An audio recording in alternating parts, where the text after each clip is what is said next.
past him. He is quick, even though he watches people race. He is good on the track too as well. So that is great to see.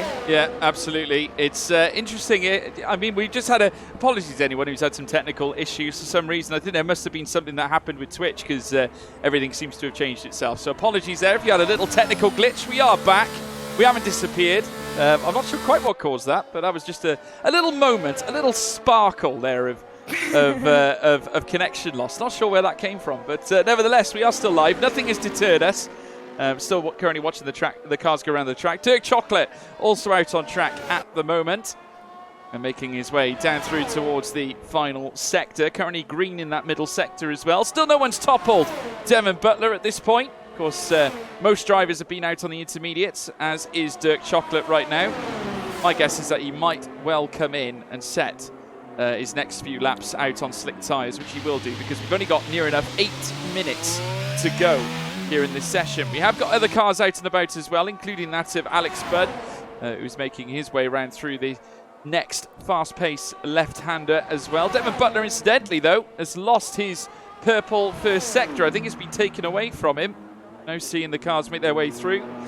We now see Alex Budd now head up towards the line. What's he going to set here on his opening run? He goes second fastest on the soft, so not enough to topple Mr. Butler. A 146.001 and just under a second slower than that of Devon Butler. Just over 0.8 of a second. So there we have it. Butler's still on top, and we've got 7 minutes and 40 still to go. And, we got someone that's just retired from the session. That's Retanius. He's binned it. Wow, Retanius is gone. So there we have it, folks. That's the end of Jorrit Jan van Geffen. GB68, though, goes fastest now with a 144.276. Now, this is where the times start filtering through, and already more and more of them getting quicker in those middle sectors as well, including that of the Haas that we're now seeing on our screens too. It now whips through this next left and right. Tiametmarduk has just stolen the first sector purple. He's gone 29.810. One of the sole, in fact, only two people have set at 29 currently on my screen. In fact, no, make that 4. They're coming in quick, very fast indeed, but indeed choosing to box instead. Tiametmarduk now will be the next man across the line, insisting on this purple lap. Purple in the first sector. Can he do the same in the second? Safso goes fastest immediately there with a 143.954. But I get the feeling Tiametmarduk could take that away from him as Just One Ali goes to the top. Just One Ali, purple in the middle and the final sector. 45.4 in the middle sector, 28.2 in the final sector. So he's looking quick. With Tiametmarduk, he's not purple in the middle, but he set a personal best right now. So we'll see what he could do finishing off his run as he goes towards the bus stop chicane. And I don't know why it's called the bus stop chicane, because there's no bus stop, but it was built around the town, so I can understand what they mean by that. But Tiametmarduk goes up to the line. What can he do? Puts himself into P3 there. So his fastest third sector didn't translate to his middle and final sector, but still a pretty decent lap to start off his soft runs in Q1. Yeah, not a bad start at all for Tiametmarduk. We've got more and more purple laps filtering through as well. He's not the only one. We've got Mr. Dale out on track, who's been brimming with confidence as of late. He's going to look to try and land some very, very fast times as well. I can tell you that the fastest sector is currently being held by Tiametmarduk in the first. Mr. Dale currently sits fastest in the second sector. We're just watching him head through the bus stop chicane now. Just One Ali holds the fastest third sector. Can Dale trump the lot of them? I know he's been practicing. He can only go fifth fastest, though. I tell you what, it can be as quick as you like in the middle sector, but that first sector was not in the 29s. And if you want to take a P1 lap, you need to be within the 29s in that first sector alone. Yeah, you're going to have to, really, as well. I think 144s, 143s will be the cut-off point, because that's what most people are at the moment. Razin has just gone fastest with a 143.605. Purple in the final sector. We've got Dale that's still purple in the middle sector, so he's set a 45.7. And scrap that, I think someone else has just gone purple in the middle sector. So purple is flying out on people's cars at the moment. We've lost Matty. Matty D13 is gone as well, so that's another retirement. Zafso had to avoid him. And incidentally, the man that took the second purple sector purple and stole it has in fact had to avoid Matty there, and actually taken an off track, and that's Zafso. So Zafso's missing out, but Tom, who has now taken the middle sector of him now, is now going to make his way down through towards the line. Is it enough to take the top spot? Tom goes third fastest here and manages to land himself a top 3 time. His improvement race on race this season has been nothing short of exquisite, impressive. He's been in the mix for a fight on many an occasion, but Tom now could taste victory here at Spa. Yeah, top 3 separating by about just under a tenth, 2 tenths, 3 tenths. Safso as well, not that far behind. Just look at that top 5. It could go to any one of them as well, but there's people in the danger zone. There's 4 people still out on track, still yet to set a lap time. Emphatic being one of them as he heads towards the final corner. He gets a bit of a toe from the car in front. What's it going to be? P8, that should see him through potentially, but we haven't seen what the other drivers could do. Dirt Chocolate didn't represent the lap time, but he's now 10th fastest at the moment. So the ones in danger at the moment, we've got Punja in 20th, we've got Taco, just turned, obviously we've got Retanius, that is out, and also, even though Matty has set a lap time, it's like in real life, isn't it? If your car's crashed and you can't repair it in time, you're not going to make it into Q2. So we may have 14 drivers in the Q2 if no one sets a time which is faster than Matty at the moment. So, yes, we've got 2 drivers out. We just got to find at least 3 or 4 more drivers that will be joining them as well. As I do believe Tom's on another fast one. No, he's backed off, I believe. So he's going to go into the pit lane. And bearing in mind, George, as well, it is a long lap. It's not like where we were last week, Australia, which was very, very short. They don't have long to get some laps in, then go into the pits, reset, and basically do a final run. They've got to figure out what they need to improve very, very quickly. And they won't have long at all. They only got a few minutes left. 2 minutes, in fact, as well. We've got the top 4 that are comfortable, that they think that they're safe. I'm almost definitely can say that they will be safe. I think Ben Denny can retire as well. He could be safe as well. Dale and GB68 also retiring as well. But I think with everybody else, I think from Emphatic downwards, they're going to have to go again, George. Yeah, and they're a terrible risk now because it's 1 minute and 40 to go. And Punju, who's still out on track looking to try and improve, needs to try and wrestle something together. Now, I can tell you this, Liam, who did spin earlier on, he's in fact, he managed to actually nail a purple first sector, but of course spinning, heading through the Jackie X curve is what caused him to invalidate his particular lap. So he's only going to have one final chance to nail it here towards the end. Now the big question is, can he achieve it? That is the big question. Dirk Chocolate, though, he's currently on or in the frame of getting through. Yellow flag of the sector 1, so I tell you what, Dirk will be absolutely thrilled with that after going through a spate of Q1 eliminations lately. Would like to get himself up into Q2 and in the mix, and maybe even find himself in Q3, because this is unprecedented for Red Bull. They've got 2 drivers in the top 10. Can you believe it? That is insane. I remember in Australia we had 2 Red Bulls being knocked out of Q1. So maybe it's the Max Verstappen vibe, because don't forget, it is Max Verstappen's 2nd or 3rd home track. One of them being Austria, another being Zandvoort, of course, here as well. So maybe Red Bull Esports bringing the vibes, Dirt Chocolate and Emphatic right now currently as well. And bearing in mind, obviously, some people are still in the pit. They're not going to get runs in. So I think Emphatic should definitely be comfortable with that. I have to say, that's a good lap time from Emphatic as well. A 1:44.5. A lot of these guys are faster than what I could do in qualifying. Hence why I'm in the box, rather than racing out there on track, even though I like this track a bit. That guy Vince is on track right now as he's going through into Lecom now. He's about 7 tenths quicker than his previous best at the moment. Kai sitting 16th fastest. So he is currently on the bubble, George. Can this be an upset for Vince to be out of qualifying?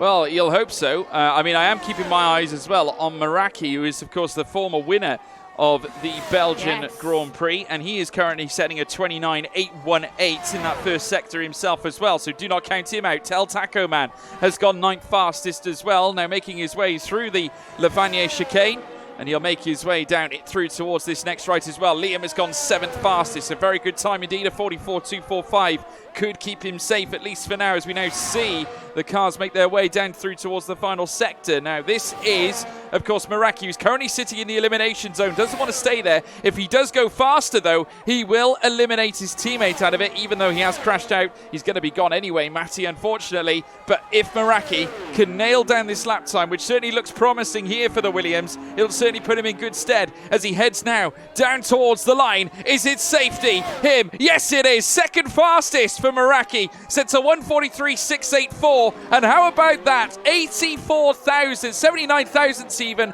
slower than Rasin Chai. They're within the same 10th of a second. How about that, Jess? I have to say, Meraki can pull off a lap when it counted. I knew he was going to get to the 143s. It would have been a huge upset if he didn't. And that is just insane. And I know Rasin as well, he could hook a lap as well when he can as well. So good stuff from him. But unfortunately, we have to miss out on drivers. And I believe Dirk Chocolate is out. Yeah, Dirk Chocolate out at the very end there, of course. Hayden Gullis eliminating him straight from the bat. Certainly won't be a very happy Hayden Gullis. Certainly not a happy Dirk Chocolate, should I say. Well, to say the least, unfortunately, he will not be making his way through to the next session. And you can just see the disappointment right by there. He's composed, but how composed really is he? No doubt there is a level of disappointment there for Dirk Chocolate. Nevertheless, he will be back during the race. But Rasin Chai is the fastest man here on track. A tremendous lap indeed. Meraki taking the second fastest lap as well. Just when Ali, the third fastest time. Tom up there as well. Zafso rounds out your top 5. Tiametmarduk up there too. But let's have a look at the eliminations. Matty D13 is out, as is Dirk Chocolate. TTV Punju is out as well. Alex Budd, Jan van Geffen is out as well. That's Jorrit, of course. Just Hun, unfortunately not prevailing into the next session. Last of all the cars there, but no doubt we'll see her back during the race. But Jess, we witnessed certainly a corker. It was certainly one for the ages. Looking forward to seeing what happens though in the second session. One note though, Devon Butler, he's through. That is great to see as well. I mean, you could tell he was keen to improve. I think he just found the time, the confidence at the start of the session as well. I believe that was the lap he set at the start of the session as well. And the more laps you put in on this game, the better that you become. And I think that could set aside some very, very good promises for Q2 and Q3. And we did see the amount of safety cars we had in Season 1. So if we could just hang in there and keep it clean, not get any penalties, not get any damage, he could get top 10, which can get points in this Creator Series as well. So, the most important thing is do not get damage, do not get any penalties, and then you should all be good. Don't get involved in any incidents as well. But as I was saying, I thought we were going to have 14. We do have 14 cars for qualifying, and it's quite overcast at the moment as well. So can things be on the turn of the worst in terms of weather, George? Well, I'm looking at it. No rain expected for this race weekend. Obviously, that's what obviously this championship runs off the real weather forecast that Spa would have in real life. There was no threat of rain predicted for the rest of this race weekend. So by the looks of it, we're going to be in for a dry one. And regardless really of these races, and these drivers, it's always exciting here at the Creator Series. Don't really need a thunderstorm to make things manic around here. These guys can DNF on their own. They don't need any help. But we'll have to wait and see. But yes, we've only got 14 cars making their way out for Q2. Doesn't happen very often. But still, nonetheless, we're seeing them out on track this time. 2 McLarens as well through. That, of course, being Zafso and, of course, Tiametmarduk as well. Zafso, last season's champion, marking his return here at Belgium as well. Right up in the mix, was in the top 5 in Q1, and no doubt will be looking for some even bigger gains this time around. And he has the potential to do so, Jess. Yeah, pretty much everybody has the potential to do better in this championship as well. And all it takes is one race to get that momentum going, moving on to the next round as well. Because going from one track to another extreme, we're going to Abu Dhabi next week. And that is a track where we've seen loads of battles before as well. So if you're good around this track, I'm almost certain that people can be good around Abu Dhabi as well. And one thing I forgot to mention around this circuit as well, we could see some teammates giving each other the toe, heading towards the camel straight after Radion. You gain a few temps by doing that as well, and potentially we could see that in Q3. I think there's no point doing it in Q2 because obviously you want to make sure you secure your safety, but in Q3, if we got 2 of your cars into Q3, which is what we're seeing at the moment with Aston Martin and McLaren, then it could be put yourself into very good stead. So we've got Safso on a lap. Tiametmarduk is just starting his lap as well. He's going to be setting the benchmark lap time to set in Q2. But don't forget, for most of these guys, they will be on scrub sets. But for some of the drivers that qualified near the top, George, they'll have some fresh tyres to use in this session. Yeah, they will, and we'll certainly see those towards the end of this session when the track gets up to optimal temperature. And of course, Spa, you need to be, very close there as well between Zafso and the Alpine there. I think that was either Tom or Devon Butler. I'm currently looking on my screen here. Could be either. Both of them are out on outlap. Zafso, though, getting very close. A bit too close for comfort there in behind as well. Zafso out on the softs and will no doubt be looking for improvement. He's not the fastest man, though, in the first sector. It's this man, Tiametmarduk, purple in that first sector as he makes his way through this middle sector now, through campus, and very soon start below, and he'll then work his way through Paul Frere out of Blanchimont as well. Very fast-paced section. He's just stolen the fastest purple second sector, or at least he did. I think that privilege might have gone to GB68.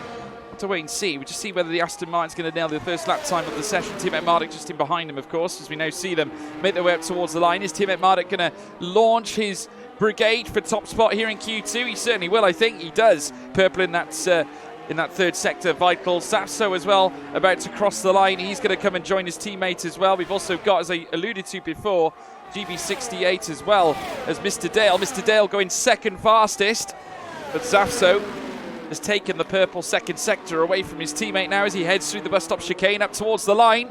Is he going to take the third sector as well? He certainly looks promising. He certainly does. Wow. Purple again there from Zafso, and he's gone fastest of all. Didn't take the purple third sector. He was in fact a couple of tenths of a second off, but still enough to clinch that P1 place here in Q2. McLaren looking very strong here, Jess. Yep, they are. I believe some people have invalidated their runs as well, so they will probably have to go again very, very shortly. But we do have Razin, who just came across the line in P5. He just nicked the purple final sector of the 2 McLaren boys. A 28.362 was his final sector as well. So he's looking like he could challenge near the top 2. But there's still people out on circuits that can challenge. We've got Devon Butler, who's on a run at the moment, and I believe that is P9 for him. Yes, it is, a 153.3. That's unrepresented at all, so he probably spun somewhere that we probably didn't see. But what can his teammate do, Tom, as well? Currently sitting in P14 without a time, and 30.3 was his first sector at the moment. So it's green, not the fastest so far in this session. Of course, it belongs to obviously the McLaren boys as well, but he's looking like he's going to be near the front as well, heading towards Paul Frere as well, taking a little bit of the exit curb. Oh, how was that not an invalidation for Tom? He was very, very lucky to avoid that. It just shows how much you can exploit some of the track limits around this circuit. Tom is purple sector 2 though, 45.5 for the Alpine driver. So even though he was not purple in the first sector, he is improving sector by sector. Can he do it in the final sector? I do believe it could be fresh tyres for Tom. Can this be fastest? Can this be in the 143s? P4 for now, and that may secure safety. But don't forget, we saw 143s in the last session, so a lot of these guys will be on scrub tyres. We've got Maraki's on a lap at the moment. We'll see if he can light up the timing beam. It's a possibility. Tom taking that purple middle sector is certainly going to send a message, certainly to the rest of the grid here at Belgium, but getting off to a fantastic start already. 8 minutes still to go of the realm. Zafso still holds on to the fastest lap. Juswan Ali in second as well, just within half a tenth of the McLaren. And you've got Zafso's teammate Tiametmarduk currently sat also within the same tenth of a second. The top 3 all within the same tenth of a second. That 144 time gap. Then further back, obviously Tom, just outside the 1/10 of a second mark, with a gap then to Mr. Dale that stretches to above 3/10 of a second too. Plenty of other cars out on laps as well. Meraki, who is of course our previous Belgian Grand Prix winner, won it last season. Currently looking to try and recapture his best form as well. Currently 3/10 down in the middle sector. This will currently place him in P5 or 6. He can go just as fast as Mr. Dale. I know that Mr. Dale has been weighing his pace up against that of Meraki's, but we'll have to wait and see whether that is the case when it comes to qualifying. Obviously, Meraki now heading through towards this bus stop chicane section will need something massive heading out to the final corner here, heading up towards the line. Is it going to be enough to disturb the top end? It is. It's first. It's purple. A 144.151. A super lap there from Meraki. That sends him to the top. It was all in that final sector. He broke 2/10 near enough, over 2/10 in fact, clear in that final sector alone ahead of Zafsa. Recovered it really well. Remember, he was 3/10 down out of sector 2. He gained it all back in sector 3. Incredible. Few tenths quicker than the two McLaren boys in that final sector. That just shows how much the final sector can make or break your lap at times as well. And I've heard some rumblings between Meraki and Mr. Dell yesterday as well. They were discussing it on stream yesterday as well. And Mr. Dell thinks that he can out-qualify Meraki this weekend. I have some doubts about that, but Mr. Dell is feeling a bit confident, which I like his confidence. It's great to see. He's in Q2 for a reason. But Mr. Dell and Meraki said whoever beats, well, if Dale beats Meraki, Meraki has to give Mr. Dale a sub. And if Meraki beats Dale, Dale has to give Meraki a sub. As Thint, top of the timing sheets, 144.0. But it wasn't purple in the last sector, George. It was purple in the middle, 45.2. Yeah, he was indeed. Incredible scenes here. Obviously, that guy Vince managing to steal P1 away and has in fact gone over a whole 10th of a second quicker as well of Meraki. Now, we thought his time was brilliant. We've just seen something blown well out of the water here by that guy Vince. What a lap by the AlphaTauri, and now he's got a nice bit of breathing room. Obviously, there's still plenty of cars that are going to set more laps. I can tell you now, GB has actually stolen that fastest middle sector himself now as well. He's also not going to try and join the accompaniment of cars up at the top end. Remember now, in the initial stint, lots of them would have set times on the used tyres they would have used prior, obviously, to this Q2 session. Obviously, now an opportunity for GB68 to nestle his car up at the top end. Is it going to be enough for the Aston Martin? GB68, he was gone close, race after race. He goes fastest here with 5 minutes to go. It's purple second sector, purple third sector, and that's resulted in a purple lap, a 143.338. And has managed to go faster. Now Hayden Gullis joins him on the front row. Former teammate there of GB68 from last season. And he's now second on. And if we were talking Q3, that would be the front row of the grid. I have to say, I know GB68 and Hayden Gullis still have a bit of rivalry going on as well. So it's great to see that there in the top two. Both of those were on new sets of the soft tyre. So that makes GB68's lap even more impressive. And that was, just put into perspective, a few tenths slower than the pole time from Q3 last season in Spa when the Creator Series went there. So I'm almost certain that GB68 can retire in the pit lane and he could chill for a little bit and wait for other people to do their laps. But track evolution is the most crucial bit. Who doesn't say that maybe we could see a lot more people in the 143s? I don't know, we'll have to wait and see. Raz is on the lap right now, purple in the first sector, but he's on scrub set of the soft tyres. So he just wants to get as many laps as he possibly can, but he is running out of time. He is green in the middle sector, 45.3, so not the fastest time that we are seeing from the Alfa Romeo driver as he heads past Blanchimont as well, where you really start to go full power here as he heads towards the bus stop in the fourth gear corner. Slows down very nicely indeed. We've got more people setting times down. Slots himself with the P3. What can Razin do? 143.5 for him. P2 for the Alfa Romeo driver.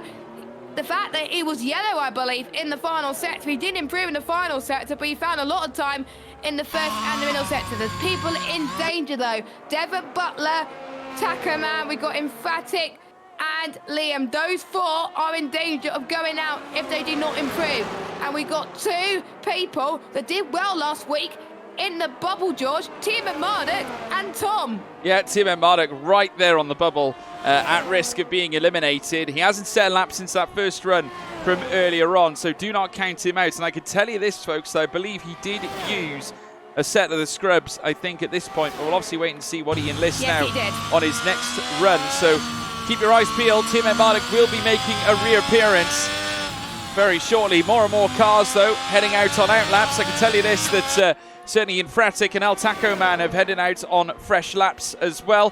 Tiametmarduk, incidentally, also about to leave the pit lane, I could see. So many cars now, very busy circuit here at Spa. Meraki also heading out onto the track as well. So here we go. It's going to be a barnstormer right to the end here.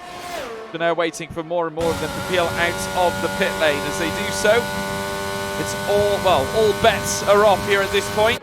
Just when Ali heading up towards the line, he improves to 6th fastest. Now that could be crucial. He is out of sync, but Liam now goes 3rd fastest as well. Now the big question is that going to be safe? We're into the final 1 minute 40s. A lot of the fresh tyres are now going to be venturing out to the circuit. Virtually everyone is out on track right now. In fact, everyone is, bar GB68, who's retired on top as well. And we're going to be seeing who can hold on. I think Hayden Gullis was retired from the session too. Yeah, I'm almost certain GB68 should be absolutely fine. Cut-off point, I think, will be the low 143s, 144s, I would say. So I think everybody, maybe below Hayden, will need to go again. But don't count your chickens.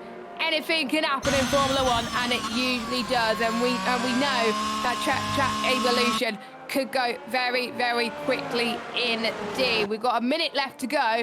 We've got certain drivers in the pits. I think Razin and Dale are not setting any more laps, so that is their Q2 done. They're going to hope, obviously, that people below them will set slower lap times. I'm sure Razin will be absolutely fine. Anyway, as Vince takes a very deep line into the final corner, as Infratic starts his last run at the moment. Let's see if we got any purples right now from certain drivers. Not at the moment.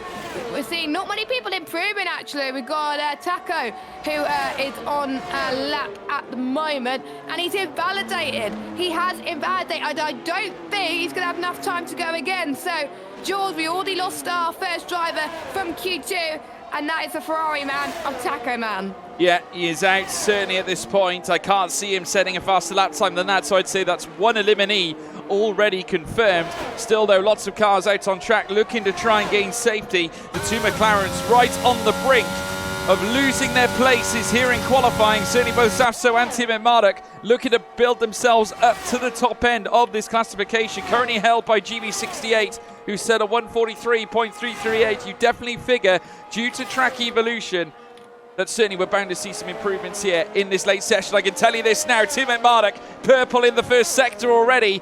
He's chasing after his teammate Zafso, currently down through towards Rivage section now. There is Zafso now. Clinging to the inside, he's also finding some improvements in that first sector as well. Green at this moment, as he now heads through now out of the Jackie X bend down through towards Puon.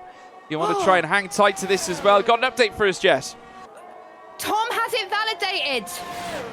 Well, that's him out. Tom has invalidated, so that is him out on qualifying. We got Infratic, that is invalidated as well, and so is Devon Butler. So, George, we got our 4 drivers out of qualifying because they invalidated. Well, that's a major loss already. So whatever the 2 McLarens do now, they could pretty much sit tight, as that guy Vince now goes 3rd fastest with a 143.707. He has been really impressive here today, certainly now, as Zafso now peels through this next section. Meraki goes fastest, has stolen a purple 3rd sector of a 28.223. A fantastic lap from him as well. A 143.131 where he tasted victory last season. Is he going to have it ripped away from him though? Because here comes Zafso up towards the line. He can only go 7th fastest, but Tiametmarduk is the one to watch. 3rd fastest is all he can get. Not enough for the top, but still enough for safety nonetheless. Took purple in the 1st and 3rd sectors. Meraki, without a single purple sector at the end of his lap, at the end of this session, still takes the best lap overall. Sensational scenes. Wow, I believe that might have beaten last season's pole time, or even getting close to that as well. So He is pushing Meraki to get pole once again. Like I was saying earlier, once the bridesmaid, never the bride. He got second last week. He's still looking for that victory this season. He's had a few victories last season already, including one at this very circuit as well. And of course, GB68 looking for redemption from Spa from last season. And I think he will be very delighted with P2 at the moment. But Q2 is not where pole is decided. Q3 is where pole is decided, and it's coming up very, very soon. And I'm very, very excited to see how this qualifying section is going to shape up. Liam, by the way, 5-place grid penalty. I don't know what's happened there. So he's going to start no higher than 12th. So he must have made contact with someone, but there we go. I'll let us take you through the people eliminated in this session, but they all invalidated their runs. Yeah, Meraki is your fastest man. GB68 second fastest. Tiametmarduk third fastest. Rasin Chai fourth. That guy Vince in fifth as well. As you alluded to, Liam has got a 5-place grid penalty. Tom, though, out, as is Infratic. El Taco Man also out as well. Devon Butler has also been eliminated. So that is your list of eliminations, folks. We're going to be heading through to Q3 now very, very shortly. Jess, any shocks, any surprises from your point of view?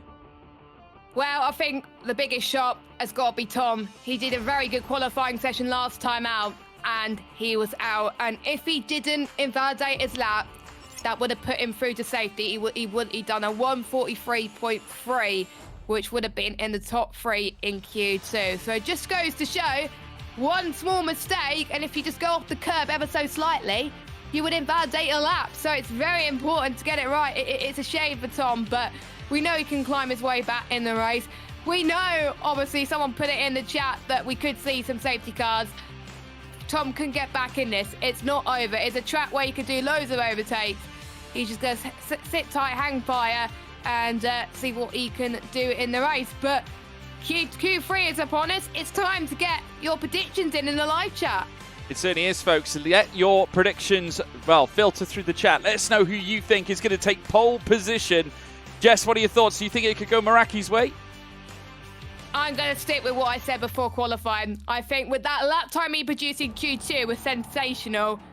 I think that it is going to go to him, I think. That's my tip for pole. Well, let us know in the live chat as well, folks. Let us know who you think is going to take pole position when we head in towards the final echelons of qualifying. We've got plenty of drivers out there looking to bring home maximum points. The best way to do it is obviously to try and stick yourself on pole position. And we got already some views in the live chat from many of you. Thank you everyone for getting involved as well. A pleasure to have you all here with us as I literally chuck my stream deck around my desk in fantastic fashion. But yeah, looking forward to this as we now see the cars out and about on track. We're going to be reading through some of your comments now. I could just see that Ben's going to PL. Not sure what that means, but I'm guessing that means he's going to be up there fighting. Yeah. Racing Crash at Eau Rouge. We've got Ben top 3, says Alfie White official. We've got Meraki, says Omi F1 Coms. William the Mini Mod is going to go with Ben for pole. Ben again from 92 Dan James. Ben has a lot of fans here in this session here. Certainly, Jess.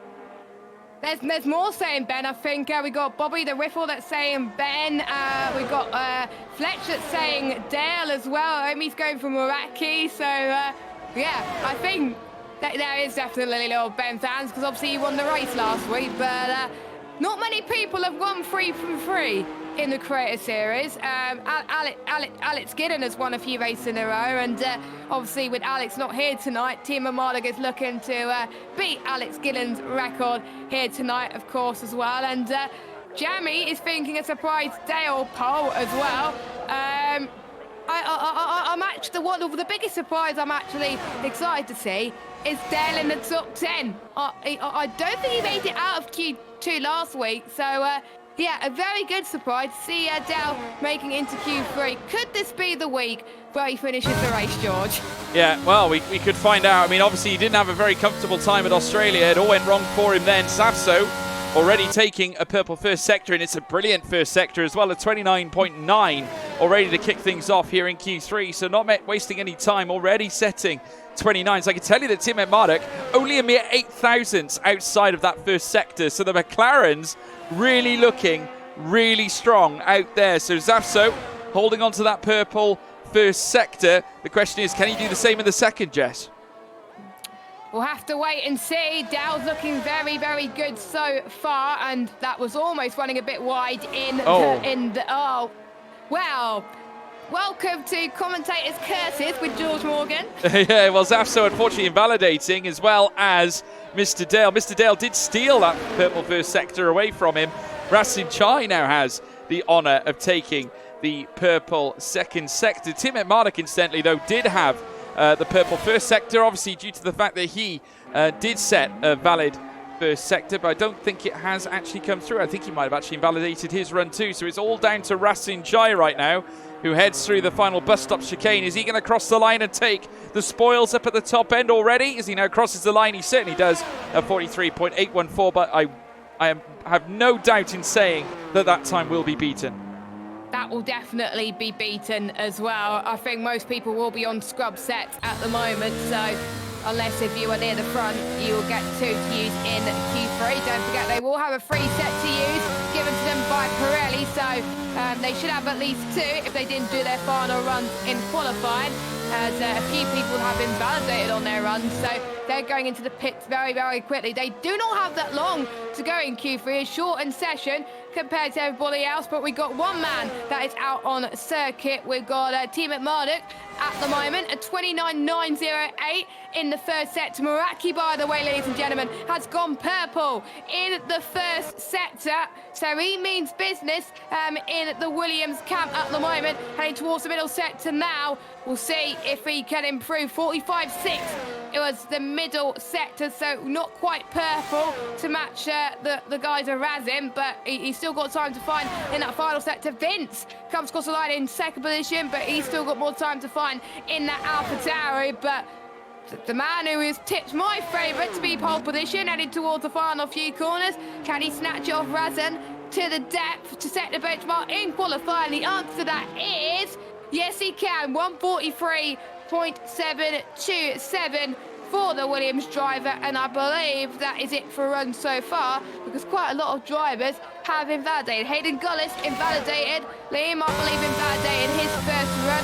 Sasso, I believe, could go again. Nope, he's not. He's backed off. So, George, only 4 drivers out of the 10 have set valid lap times at this stage of Q3. Yeah, big shocker, certainly at this point. Tiametmarduk only setting a 144.057, not quite to the same numbers as obviously what Meraki set. Obviously a 143.727 is the time to beat. He needs to find at least, well, nearly 3.5 tenths in order to try and take himself to the top. Obviously don't count out Zafso either. He was obviously showing a good level of pace up until he invalidated as well. But it's still Meraki up at the top, a 143.727. That'll give him a lot of confidence heading through to the second half of this Q3 session. We got 5 minutes and 20 still to go. Rasin Chai, second fastest as well. Big thank you to everybody there in the live chat for getting involved as well. Pleasure to have you all here watching the Creator Series here. 5 minutes left to go here in Q3, and it is Meraki who currently holds on to the top spot. Rasin Chai in second, Tiametmarduk in third as well, as we get confirmation of the 5 minutes left by race control. Plenty more to filter through. Already more and more times are going to be lit up very, very shortly, but still many of the cars now getting prepped for those final runs. Time to stick on the fresh softs though, Jess, and that's when we start to see the cars packing their bags, getting set to send it through this circuit of Spa, and they'll need to optimize every single corner, every single straight, unleash the beast around this 7.004 kilometer circuit. 20 turns await them in this track that has held the same layout since 2007. In comes now Tiametmarduk into the pit lane, no doubt getting ready for one final go at this pole lap. And as I like to call it every time I commentate on league racing in the final part of qualifying, it is the calm before the storm here at this stage of qualifying. Everyone is raring to go to make sure they can get pole position here this evening as well in Spa, and what a sunny evening to do so at the moment at Spa-Francorchamps, situated at the Ardennes Forest as well, where it could have the highest level of rainfall that I've seen in a long time, but obviously we're not expecting it today. Of course, it's nice and sunny tomorrow in Spa-Francorchamps, so it's going to replicate that in real life. But there's one driver that's going to be out of sync with everybody else at the moment. It is Razan. He wants some clear air I doubt he wanted to be like that on track first, but because this is a track where, well, like we've seen in Q2, but if you are out last in qualifying, you could be the one who could set the pole lap, but you may want to set the benchmark early, put people under pressure potentially. That is what Razin is doing at the moment, so I guess he just wants some traffic. No traffic, but he's going to get traffic on his flying lap as well. So a lot of people are going to go out right now, potentially, within the 3-minute mark. So, yeah, I wouldn't want to go at this point, but, you know, he's Razin. He likes to throw out weird strategies at best as well, but yeah, let's see what he could do in this final stage, because he's the only man on circuit at the moment. Dale has also gone out as well on circuit. He hasn't set a lap time. Neither is GB68. Neither is Hayden Gullis. Neither is Liam, and neither is Just 1L. And some of these other drivers will need to improve on their lap times if they want to get into pole position and beat Meraki's time. 1:43.1 is the time to beat from Q2, of course. Could we see a 1:42.9 from Meraki, just like we saw in one-shot qualifying yesterday in his open lobby? It's possible. You know, if he's done it once, then no doubt he can do it again. I think we'll have to wait and see whether it does come off, though. I mean, obviously, when it comes down to these tense moments, I mean, I appreciate this isn't necessarily what we like to call a sweat fest here at the Creator Series, but at the same time, there's a lot of pride at stake, a lot of pride on the line. These creators want to be considered the best in amongst their peers. And now with 2 minutes left to go, obviously these drivers now need to pull absolutely everything out of the bag if they want to take pole. And I can already tell you this, that Rasin Chai slowing down towards Rivage. Now, he already set the purple first sector, but unfortunately, slowing down in the middle sector, that's going to hinder him a lot. So not a great start at all for him. Many other cars still out on laps. Obviously, Meraki on an out lap as well. Many of them looking to get around the track in order to set their fast laps. But that's certainly not going to help Rasin Chai. This is going to cause him no end of problems. Yeah, I think he's not going to be on fresh tyres as well. And we've seen in the Creator Series how much difference the fresh tyres can make to a lap. And that could be a few tenths to around about 5 tenths. So, yeah, I think he made the wrong decision. I had a feeling he made the wrong decision. And he's got to make his bed and lie in it at this moment in time. But we have got some people on lap at the moment. I think Dale will be the first person to set his first one in final run in Q3 with 50 seconds left to go on the clock.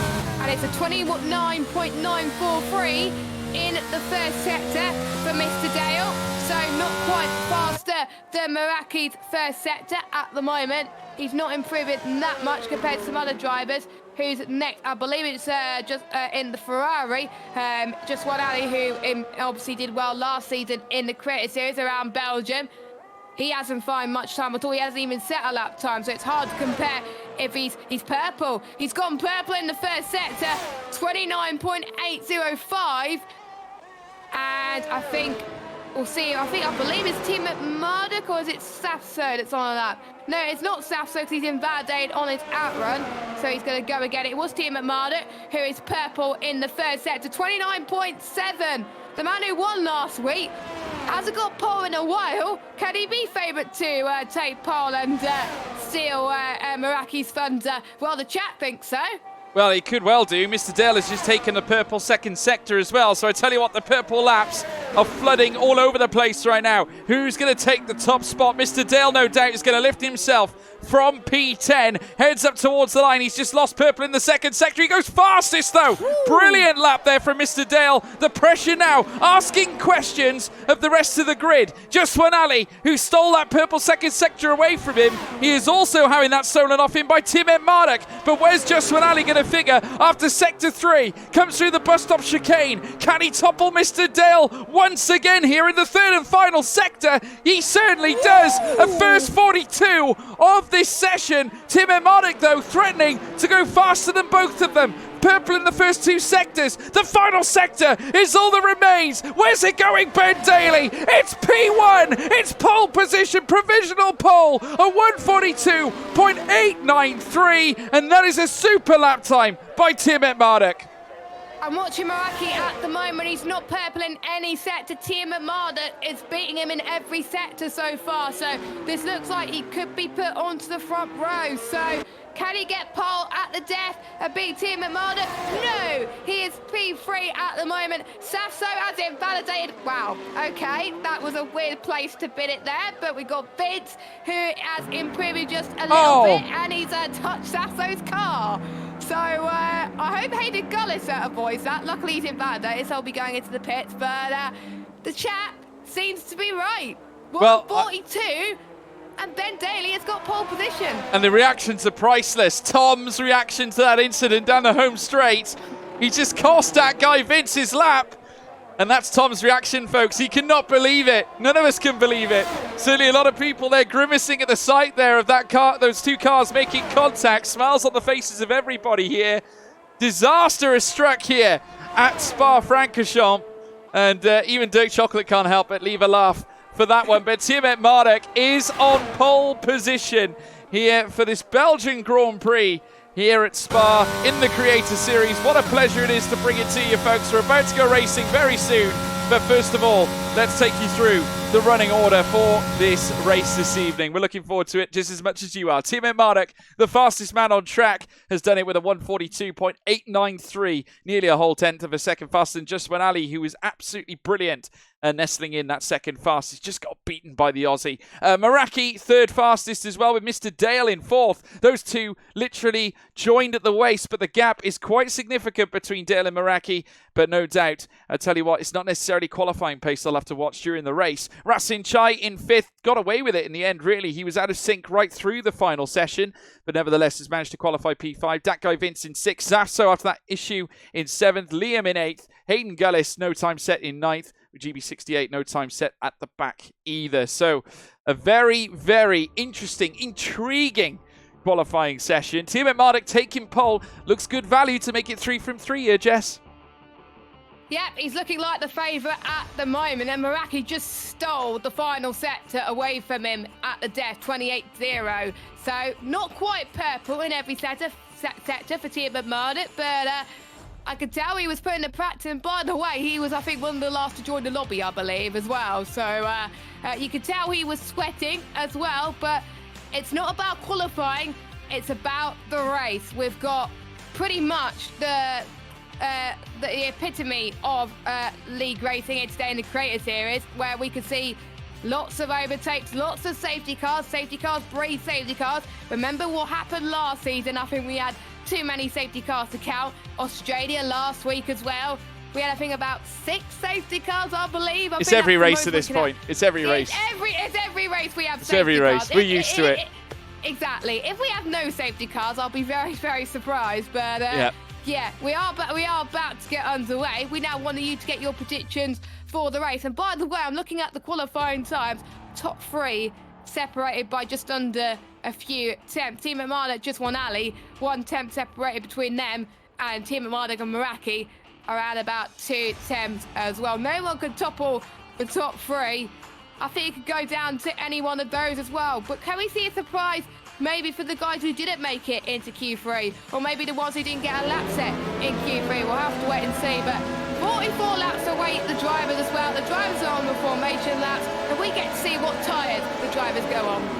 Yeah, well, many of them already onto the hard, so this is the current situation, folks. This is the rundown. The top 3 all on the hard tyres. That, of course, being Tiametmarduk, Just One Ali, Meraki on hards as well. Mr. Dale has gone on mediums. Rasin Chai starting on the softs. That guy Vince on medium tyres. Zafso medium. Hayden Gullis is on medium tyres. GB68 on medium tyres. Tom on soft, so he's looking to get an early burst away out of the 10th place positions, maybe try and break into the top end. That's a consistent sort of strat that we've seen from Tom historically. Infratic has gone on the same strategy. El Taco Man medium, Liam on medium, Devon Butler on medium tyres. We've also got Matty D13 on mediums as well.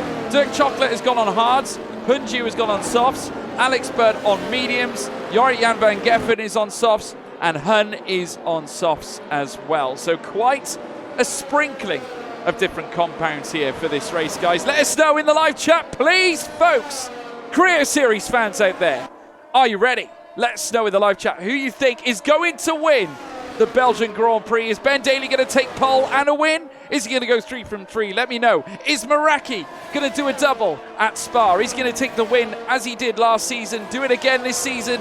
Let us know, folks. I can already read your comments. They're coming through. Tiabolo saying, let's go, Tom. Absolutely. What about Ben for the win, says William the Mini Mod. We've also got Ale, says Liam Temple. Ben Daly says Bobby the Whiffle. We've got Charles saying Ben Daly. Let's go, El Taco Man, says Jamie. Devon Butler says skiing. Xbox. We got also further down Ben or Tom from William the Mini Mod. You can smell the bottle, Alfie. There's going to be plenty of bottles, I can tell you that. George's porpoising face cam under braking. Everyone loves shaky cam. Shaky cam is a feature. Punju will mark my word, says Real Tech. Well, we'll see it. We'll see it.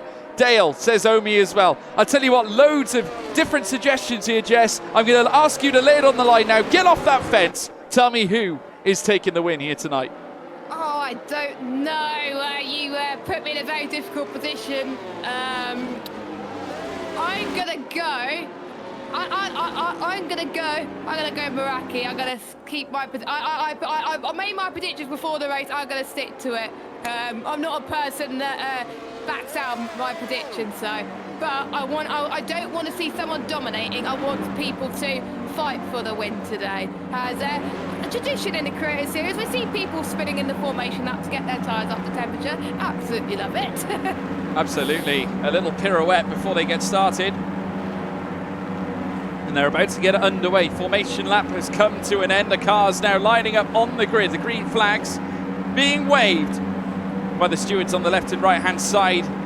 Welcome to the Creator Series, folks. Welcome to Spa-Francorchamps. Green flags here as we await for the lights. First light, second light, third light, fourth light, and the fifth light. And it's pedal to the metal, and it is go, go, go, go, go. Tiametmarduk getting a good jump, but I tell you what, Just One Ali getting an even better one as they head through La Source. Side by side, Meraki also fighting his way through as well with Racine Chai in behind him as well. Tiametmarduk, the exit speed out of La Source was beautiful. He's now clear up through Eau Rouge and Radion. Just One Ali in second as well. Mr. Dale getting tied up now with Meraki. This rivalry that we've been waiting for, brewing here for Spa-Francorchamps as well. Look at Ali, looking all over the rear wing there of Tiametmarduk. In through towards Lake Com. Tiametmarduk holds on to it. Meraki with a little error, heading through Lake Com as well. And Mr. Dale sends him through Malmedy, takes second place. What a start by the Aston Martin. Well, we saw here comes Sebastian Vettel around Belgium. We're like, here comes Mr. Dale up into P2 on the mediums, and Just One Ali trying to get past Razin up into third place. And Tom, by the way, don't forget he didn't make it to Q3. He's up into sixth position. Starting on the soft was definitely the right pin for him. He goes down the inside, past Meraki up into fifth position. We've got Britannia's past Dirt Chocolate up into 15th spot. There's positions all over the show at the moment. Devon Butler, by the way, has disconnected, so let's hope he can get back in the session ASAP. But I'm just looking at who's gained the most position at the start. Tom being one of them, Britannia's been the other as well. See, Dale gained a few, Devon Butler as well, Just Hunt's gained a few as well. Biggest loser and biggest surprise, I have to say, Meraki down 3.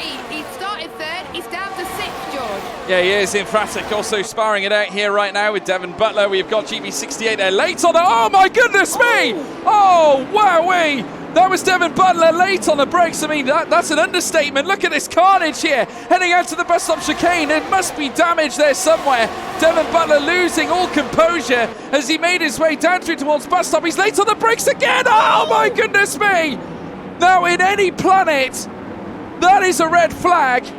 Obviously, we don't have those on the game, but we've got a VSC.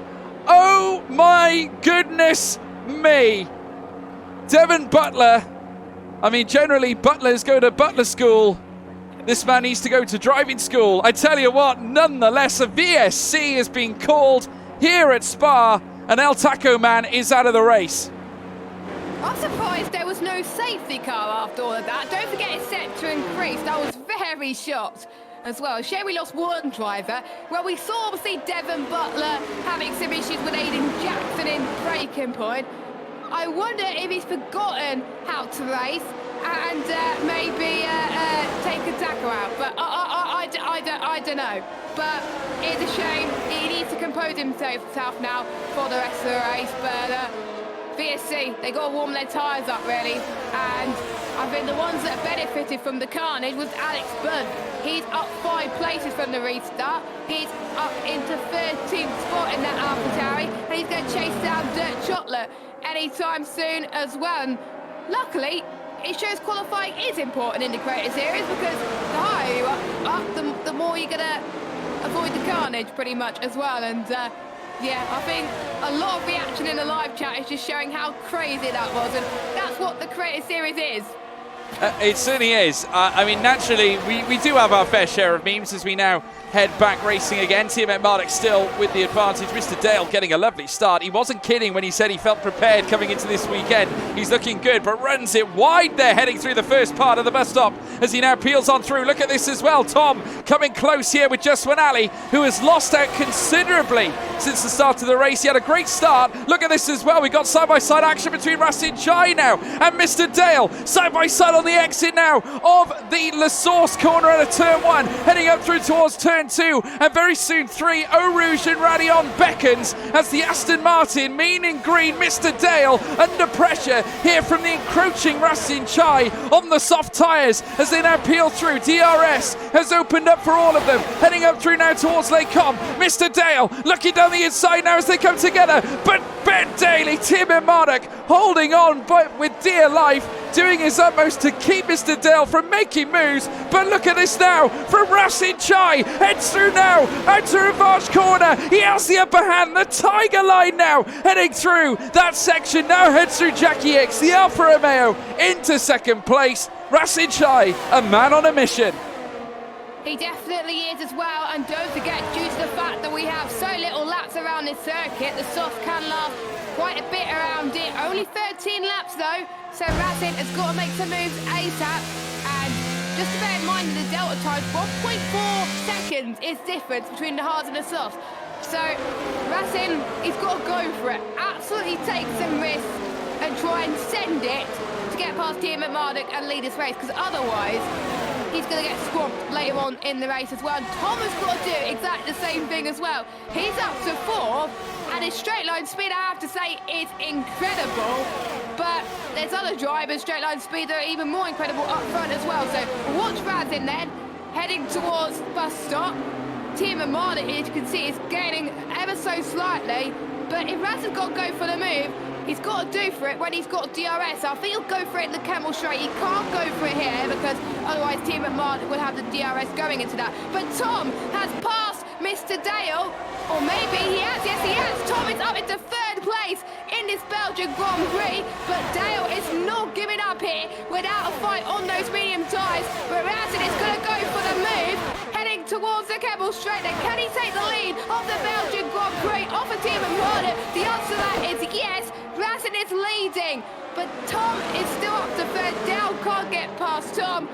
Rasin, take a bow. He's definitely starting the sauce for a reason. He had to go for the move, and boy oh boy he did. And Tom has got to do exactly the same thing now, and then we'll have a soft one too. Yeah, incredible scenes indeed. Tom, the focus on his face was electric, and once again now probing, this time on the McLaren of Tiametmarduk. They have got Pouon coming up next. Surely he won't try anything down the inside.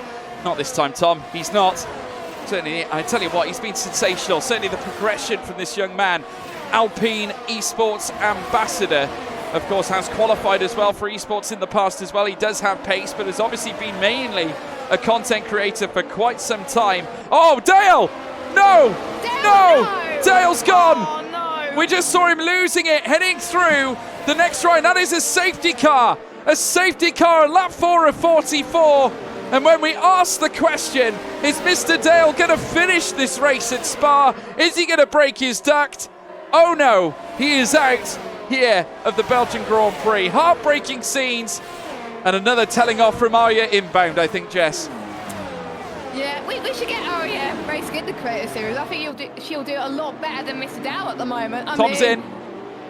Tom is in. We're seeing, I think, a few drivers pitting earlier than expected on the softs. I thought they would pit in a few laps later after the safety car, but like I was saying, the softs don't last long at all. So if you're on the softs, go in. GB68's going in. So is Liam, so is Matty D as well. So some of them want to get their early pit stops ASAP. And what's it going to take for Mr. Dale to finally have good luck? He had a good qualifier and we had hope that he was going to finish a race. He got past Tom. Tom got back to him, but he just made a mistake. It was a rookie mistake. And it's just a shame. And he put the most practice out of any race, and he's still out the race. Yeah, typical. Absolutely. It's been a constant theme, unfortunately, for Mr. Dale, but that's 2 cars now out already here in this Belgian Grand Prix. I can tell you this now, Al Taco Man obviously coming off the back of that issue with Mr. Dale earlier on, though. Tom making changes onto that set of hard tyres, or should I say the medium tyres, do apologise. Medium tyres he is now occupying. Currently sat in P10 as well. That's not a bad stop at all for Tom. A free pit stop of sorts. That'll take him deeper into this race.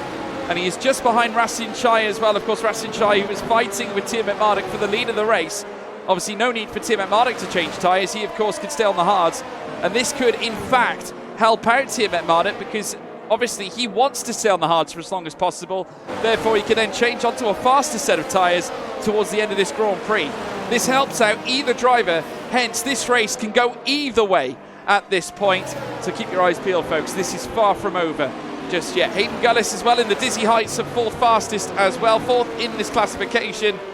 It's intriguing to say the least. Meraki just behind him as well, who had a monster start. Was right up in the mix. Has been a sensational qualifier. Unfortunately, he could not quite get pole for this race. That, of course, being taken by Tiametmarduk, who is still held on to P1 on those hard tyres with just one alley in behind him on the same compound as well. That guy Vince has quietly moved his way into the top 3. He's like a ninja, a covert racing ninja. He is into 3rd place, Jess.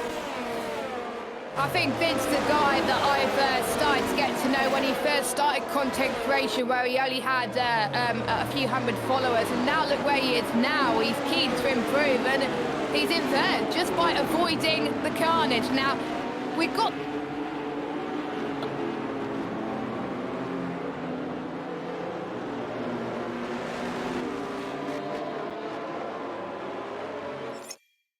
Oh, we do apologise, folks. We seem to have lost Jess's voice. Should be fine. Oh, she's back. Oh, sorry? I think my Discord updated itself for some reason. Very weird. But you're back, Jess. Sorry, you were saying.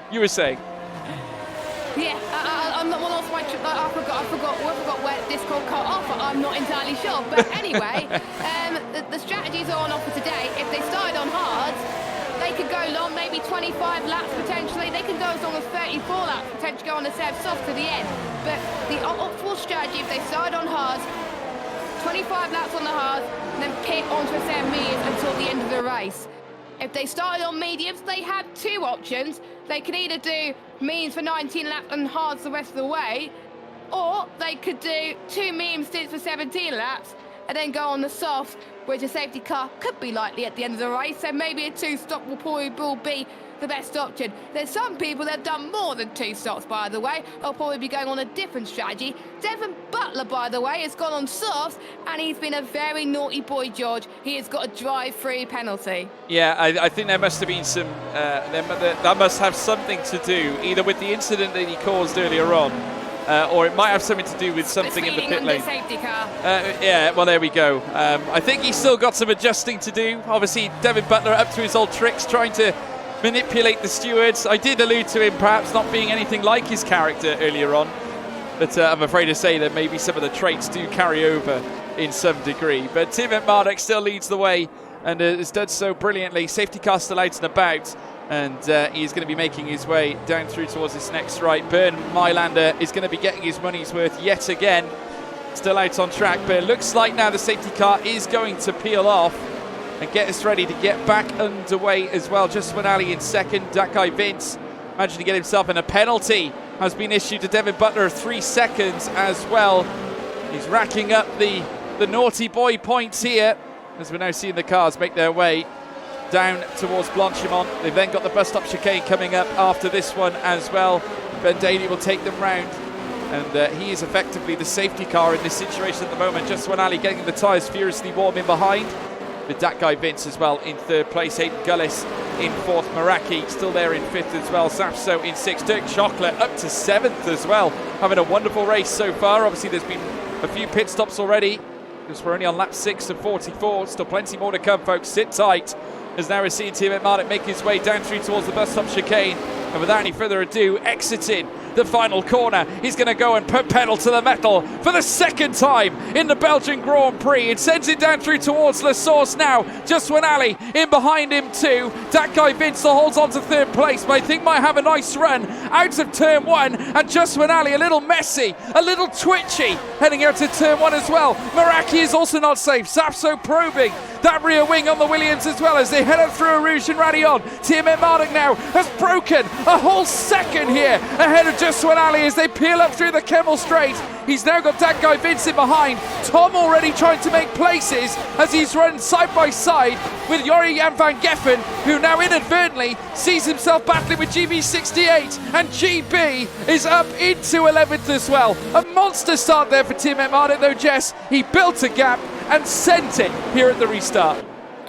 Well, it looks like there's some trouble in the background. We got Devon Butler that had an off-just turn as well, but everyone else still in that train as Razin tried to get past Alex Budd very successfully up to 8th. And we didn't really talk about this, by the way. He was very, very quiet. Dirt Chocolate up into 7th place, but Tom goes around the outside into Pouon. But Alex Budd saying nope, he's having none of that. But Tom is up into 9th already, so Dirt Chocolate definitely doing well on those sets of hard tyres, keeping the medium tyres at bay. Because don't forget, on this game, the mediums do take a lot longer to warm up. As another yellow flag, but that is, I think, Magda's just had a bit of a moment as well. A few front wings have been lost from some of the drivers, so they may have to go, unfortunately, pit again. But Tiametmarduk had the best restart as well, but it's about how we can handle the rest of this race. We're keeping an eye on the fuel usage as well and seeing the fastest lap time for the moment. The fastest lap time belongs to Van Geffen at the moment. 1:48.2 is the fastest lap time, and he's just got past Alex Budd, so up to 11th place. And he's also got Liam and Emphatic up in front as well. Emphatic obviously pitted under the safety car, as are quite a few other cars as well. So, a bit of contact between Alex Budd and Liam into La Source there, and Van Geffen almost got into that bubble as well. And then we've got lots of battles at the front happening. Jumping back up front, Hayden Gullett. It's looking like he could get Vince, George. Yeah, he looks like he could do. I tell you what, he's up in 4th place for now. Racing Shine, Dirk Chocolate coming together though as they go. And wheel to wheel near enough. Heading up through towards Lake Com. But we're now seeing Jori Jan van Geffen as well going side by side with Liam. Heading through Lake Com. It's Van Geffen up into 11th place. Still got a gap to find on GB68. But on the cusp of the points, we've also got Punju and Matty D13 also coming together as well. The Mercedes there of Punju trying to raise the stakes here as they now peel through the next right at Rivage. He's got the inside line, the Tiger line, but certainly Matty D13 proving to be a tough cookie. Gets ahead there of the Mercedes, holds the place of P15. He won't lose it. Punju's going to have to try again. He's not giving up without a fight, is he, those two? I mean, they're still racing and racing to make sure they fight every point position. Who cares that they made a lot of pit stops? They still want to finish this race. They still will not want to give up without a fight as well. I do believe, I'm just checking, has Devon Butler served his drive-through? Yeah, he has, okay. He served his drive-through, I believe. That is all good there. But we see Tom trying to go for a move at Blanchemont in all places as Dirt Chocolate goes wide. Tom with the pure pace advantage over Dirt Chocolate is up into 8th position, but he's on much fresher tyres and much softer tyres as well, so it was inevitable, but DRS is now activated. We could start to see Just One Alley up front start to close in on Tiametmarduk on the same tyre advantage, so it will come down to who has the better straight line speed, who has the better skill to navigate this 7.004 kilometre circuit. And look at this, Hayden Gullis trying to get past that guy bit on the Kemmel Straight then. This could be the move for 3rd place. This could be the chance that he needs to get onto the podium. Can he do it? Of course he could do it. Hayden Gullis Gullis up to third, George. Yeah, cracking move there from Hayden Gullis, utilising the straight line speed, heading up through the Kemmel Straight, masterminding his way past that guy Vince in fantastic fashion. Just when Ali unable to get close enough to Tiametmarduk to make that crucial overtake for the lead of the race, but nevertheless, I'm sure he will return. Both of them sharing that hard compound of tyre as well. I want to give a hat tip to Meraki as well, who's held position despite Safso haunting his rear wing relentlessly since the restart. He's maintained to be within half a second at least. He's now currently 2/10 off the back of Meraki's Williams, but Meraki doing a stellar job despite being on the hard tyres, keeping them all behind. He's basically the cork in the bottle at this point. Tom has been able to catch up as well, and he's now catching on to Rasin Chai, and Tom has now managed to mastermind his way up to P7, hold the position as well, and is now looking to chase on Safso on those fresh mediums.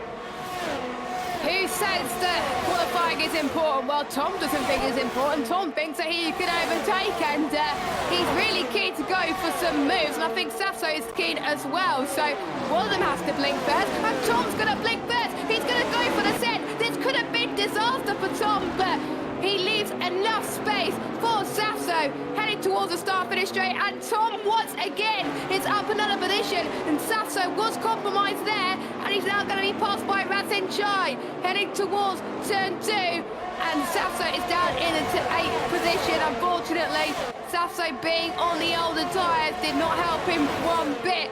I have to say, Tom is a man on a mission at the moment. He was very unlucky last time out, but he wants to put his differences aside. He's on the better tyre at the moment, and he's chasing down the favourite Meraki for 5th. Can he do it? Well, that's the big question. He certainly has already gained on Meraki already. The pace is looking good from the Alpine right now. Tom very, very pacey as they head now down through towards Rivage. There's a little look down the inside as well, sending distinct messages here as the Alpine of Tom. Certainly Jake is going to be looking in his mirrors, of course, that being Meraki, wondering what he has to do to keep this man at bay. Of course, I alluded to the fact that Tom was also a very competitive racer prior to being a content creator, has since, though, maintained his level of skill behind a wheel. He might not necessarily be as quick as he used to be, but certainly here in the Creator Series, he is one of the most consistent characters that has almost crept his way up and up through the rankings here in the Creator Series, and he does nothing but improve. They head through this next stride. Obviously, Campus and Stavalo heading up next. Out of Paul Frere very shortly. Very soon they'll undertake the very fast section of Blanchimont. Big opportunity here now for Tom in order to jump up into the top 5. Can he do it? He's haunting that rear wing of Meraki. He's closing him down through Blanchimont. Is he going to open the door? Heading down towards bus stop. Legs on the brakes here, Tom. In the Alpine, in the ascendancy. He's in P5. He's sending it everywhere. It's Spa-Francorchamps. Tom on a mission. Can he unleash these medium tyres and make his way through towards the top end here in this race? He has licked the stamp and sent it. Absolutely incredible. And bearing in mind, he's a full second almost quicker than Meraki, so he had to go for it. And his next challenger, that guy Vince, is attempts slower than Tom, so Tom could get Vince as well. He is absolutely flying, but we got Vince who's trying to get P3 back from Hayden Gullis once again, heading towards the Glecom, and he does it. Vince is up to 3rd, and now it's Tom versus Hayden Gullis, and we've seen those two battle before, and in many occasions, not just in the Creator Series, but in other occasions as well, and I'm excited to see that battle coming to fruition as well. But where this pace came from Vince, I kind of wish we see that at the start of the season, but Vince is absolutely flying out there as well. But Tom looks like he's going to get 4th place from Hayden Gullis into the put on, and of course he gets 4th place, and he's absolutely on a mission once again. He's one of the favourites to be winning this race on those sets of mediums. I wonder how much mediums he's got left in this race, because he's absolutely loving life at Spa-Francorchamps. I wonder what his reaction was when he made a few moves. I think he must have loved it. Well, I can certainly hear the words, give it to me, certainly here right now. Justin Ali also looming larger and larger to Tiametmarduk. Incredibly enough, though, those on the hard tyres are starting to break away. That guy, Vince, essentially slowing the pack down, might be enabling Tom on this strategy to actually overtake car after car here. That gap now is stretched out to over 3 seconds near enough now as we're seeing them all come together. There you can see Tiametmarduk still out in front, just when Ali in behind as well. 0.4 of a second as they start to come together. heading through La Source, as we now see them now a little flick of the rear there indeed from Just One Ali. Brief yellow flag, and Hayden's round. Hayden Gullis round here, but I tell you what, that might not be the story. Just One Ali also losing a little bit of time to Tiametmarduk as well. Tom looking to get a lovely run, heading out of Eau Rouge and Radion, and Tom, who is looking to now break into the top 3. It's been overtake after overtake. He's done it again. Tom now in the top 3 here at Spa in the Creator Series. Well, started 10th, is now in 3rd position, folks. That's how much he has gained so far in this race. And looks like Sasso was going to do a Daniel Ricciardo said, heading towards Rivage, but he's not going to do it so far. Liam has passed, having a battle with Emphatic at the moment, heading towards No Name. Devon Butler keeps backing penalties after penalties at the moment, which is not ideal at this moment in time. I'm trying to see the warning situation at the moment. Just One Ali has 2 warnings. Tom has 1 warning. That guy Vent's on 1 warning as well. And Retanius is on 1 warning. I don't know how many warnings Vaz is on. He's on quite a lot as well. GB68 is also 1 warning away from a penalty, but the ones that are keeping it clean at the front lot anyway, Tiametmarduk, 0 warnings to his name, 0 penalties. Hayden Gullis before that spin, he also has the same 0 warnings, 0 penalties as well. Matty also keeping clean in the penalty front as well, even though he's been involved in some incidents as well. But Just One Ali, he's catching up to Tiametmarduk, but he can't afford to track extend even more, because if he does, he'll get a penalty, and that can just help Tiametmarduk extend his advantage. It could well do. I'll tell you what, he's getting closer again, Just One Ali. Of course, now it's started to trail on the back of Tiametmarduk's car. Of course, they've got Eau Rouge and Radion to take the Scuderia Ferrari, the prancing horse now, looking to try and escalate the situation, almost pushing Tiametmarduk through the first sector. Now they'll come through Eau Rouge and Radion, now through towards the Camel Straight. Side by side they remain, with the DRS opened up, and Just One Ali takes the lead here at Spa, here on lap 13 of 44. Many more to come. We've got a long way to go, but that'll help. A feather in the cap, but look at Tom in the background, already near enough breaking into the second gap here, Jess. He definitely is. He could be the one that challenges for the lead here, so anything can happen in Formula 1, but what a move from Just One Ali. He was a lot faster that lap than Tiametmarduk, so he really potentially had to take this opportunity, and he definitely did take that opportunity. And imagine what this fight could be towards the end of this race. Absolutely amazing. Remember, he got second in the Belgian Grand Prix last season, so he has been practicing for this race, and his practicing is definitely showing in the Creator Series, as we're starting to see people start to pretty much increase the gaps out of everybody. So the top 3 breaking away. Vince unfortunately losing time to Tom, so potentially some of the medium runners are breaking free because they're on the newer tyres, but Vince's mediums starting to struggle a little bit, but maybe they'll find a little bit of breathing space later on in this stint as well, because it's not going to be that long before he goes into the pits for his first stop. Because don't forget, there's some drivers that have not made their first pit stops yet. They still have to pit. Some people are adamant that they're going to do 1 stop, but there's some people that have made their first stops already and potentially are going to go for the 2 stop. Tom being one of them, of course, who's been on those mediums for 9 laps already. But he's got a lot of work to do if he wants to get those tyres up to a decent operating window. A little bit further back Tiametmarduk than he would have liked this lap, but I think he's just being a little bit of a patient person at the moment. As he's got 40% ERS, by the way, so he's not running that much compared to everybody else, but he is pushing. But he can't afford to lose that much ERS very, very quickly. But, Jordan, we're seeing some moves in the midfield. Yeah, we are. Safso trying to overtake there as well. We're just peeling along and seeing Dirk Chocolate in the pit lane, changing that front wing as well. Not sure whether he's changing the full front wing or the level, as we're now seeing the cars now battle it out here, heading through Rivage. Safso and Meraki, who were coming together earlier on. Of course, Meraki on the hard set of tyres. We've also got Emphatic and Liam coming together as well. In fact, Liam was fighting there in the top end, trying to scrap his way around. Emphatic now down in 11th place with Hayden Gullis all over his rear wing. So Hayden managing a grandiose recovery here, obviously after the disappointment of that crash out, or that spin, heading out of turn 1, Jess.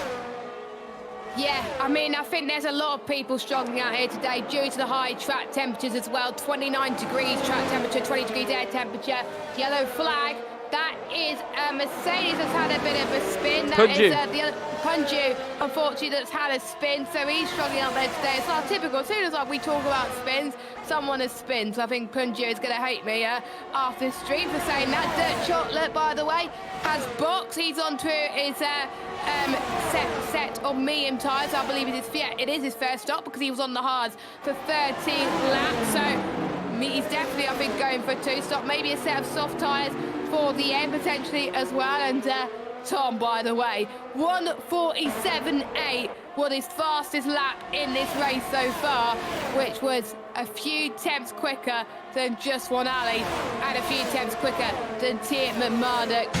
Again, not close enough to Tiametmarduk, so it just goes to show that his ERS management not good right now. But Rutanius has got past that guy, Vince. He's on a mission too.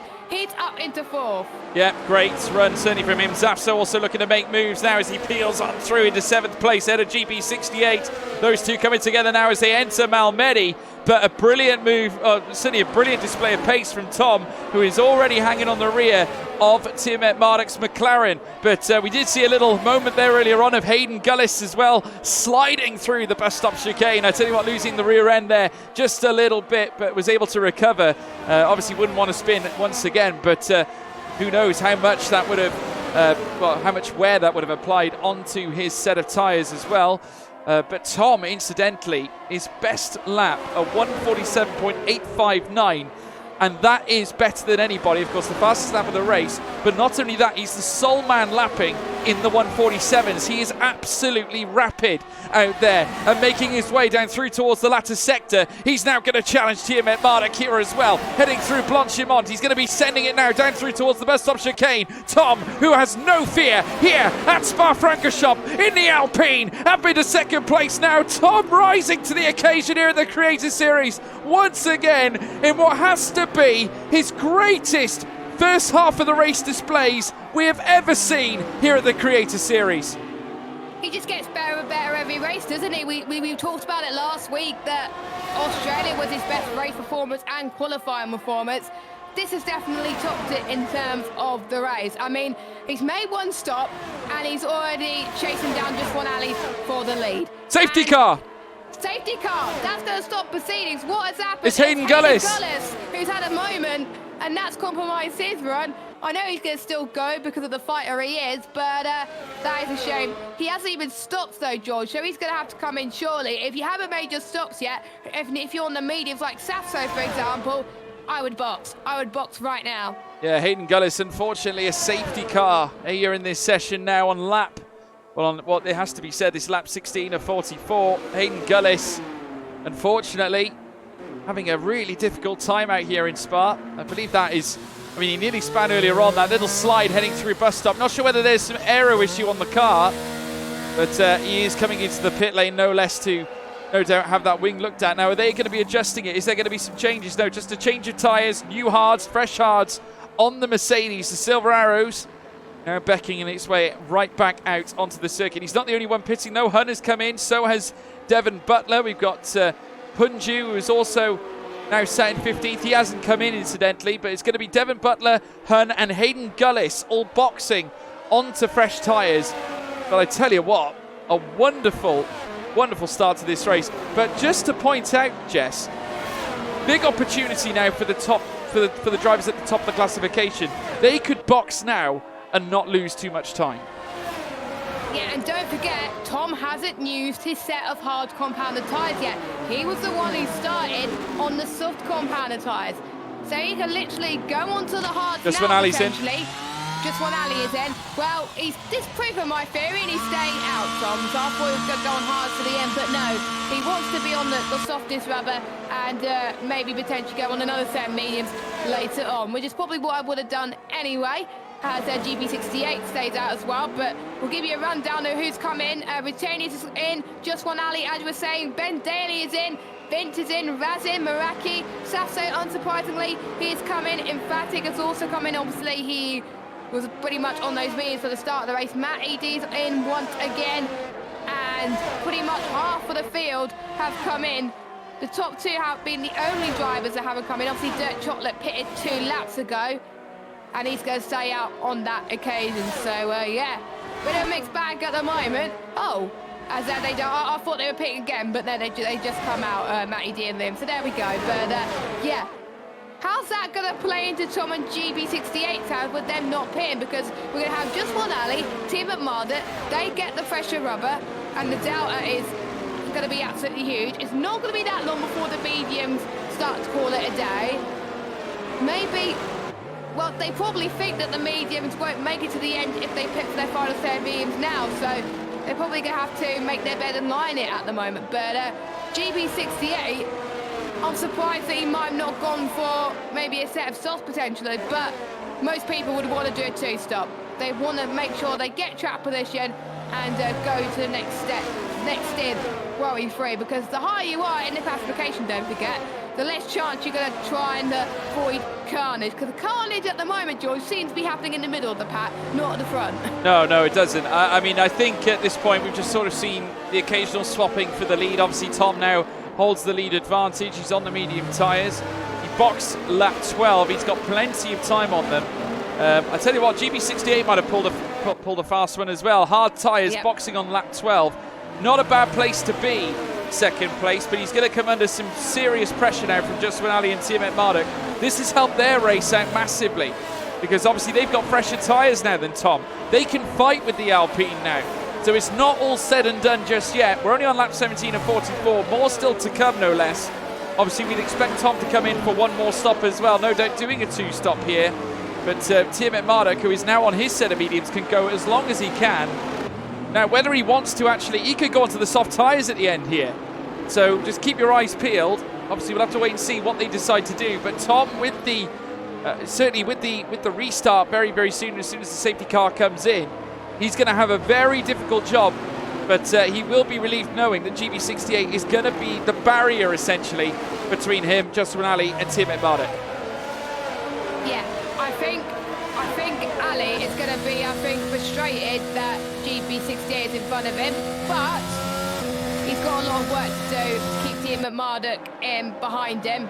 But I know he could do it. These two have been pulling off battles for this race for a very long time, so I'm very much looking forward to it.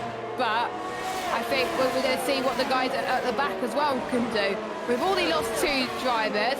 I'm surprised we haven't lost more yet at this stage, but it just goes to show a lot of these drivers are keeping it clean, and there are a few people in the chat saying Tom's on a mad one. Yeah, he definitely is on a mad one at the moment, and yeah, I completely forgot that obviously GB68 started on the mediums and went on to the hards as well.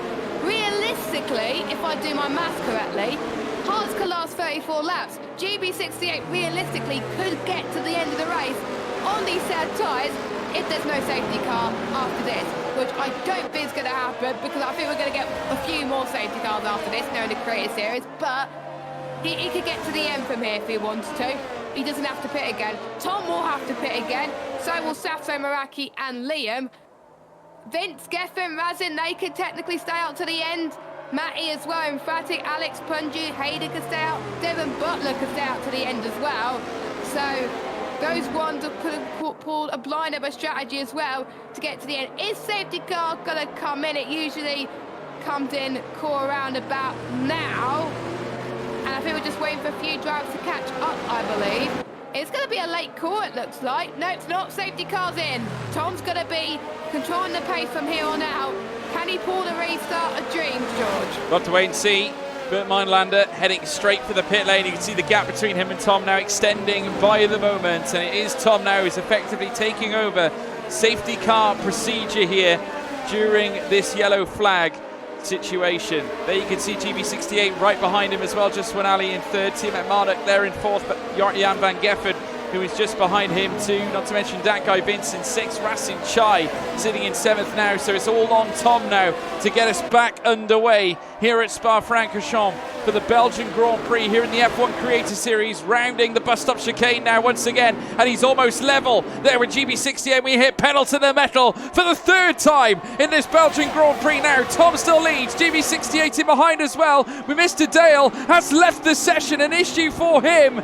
I tell you what, oh, he has retired. tired already, so that's a relief. I tell you what, I did wonder there. I thought we were going to have more issues, but just when Ali having no issue at all, because GB68 having a serious moment heading out of that very, very tight first corner. Obviously, very much cost him a lot of time. 1.4 seconds, the gap now has sprung between Tom and GB, as now just one Ali, who's going to take the outside line in towards Lake Com. He's not got the room to make the move. GB68 defending brilliantly.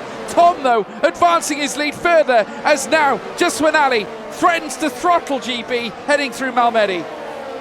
Tom is absolutely flying the gap now, 1.4 seconds. So him being on the memes has definitely paid off, and we thought the memes were going to die at this point, but it definitely wasn't. Brilliant stuff from Tom Safso, trying to get past Razin after Razin made a mistake. Safso capitalised on that, says thank you very much, that's my P7 right there. So Safso doing a great job up into 7th position as well. Don't forget Razin has a time penalty.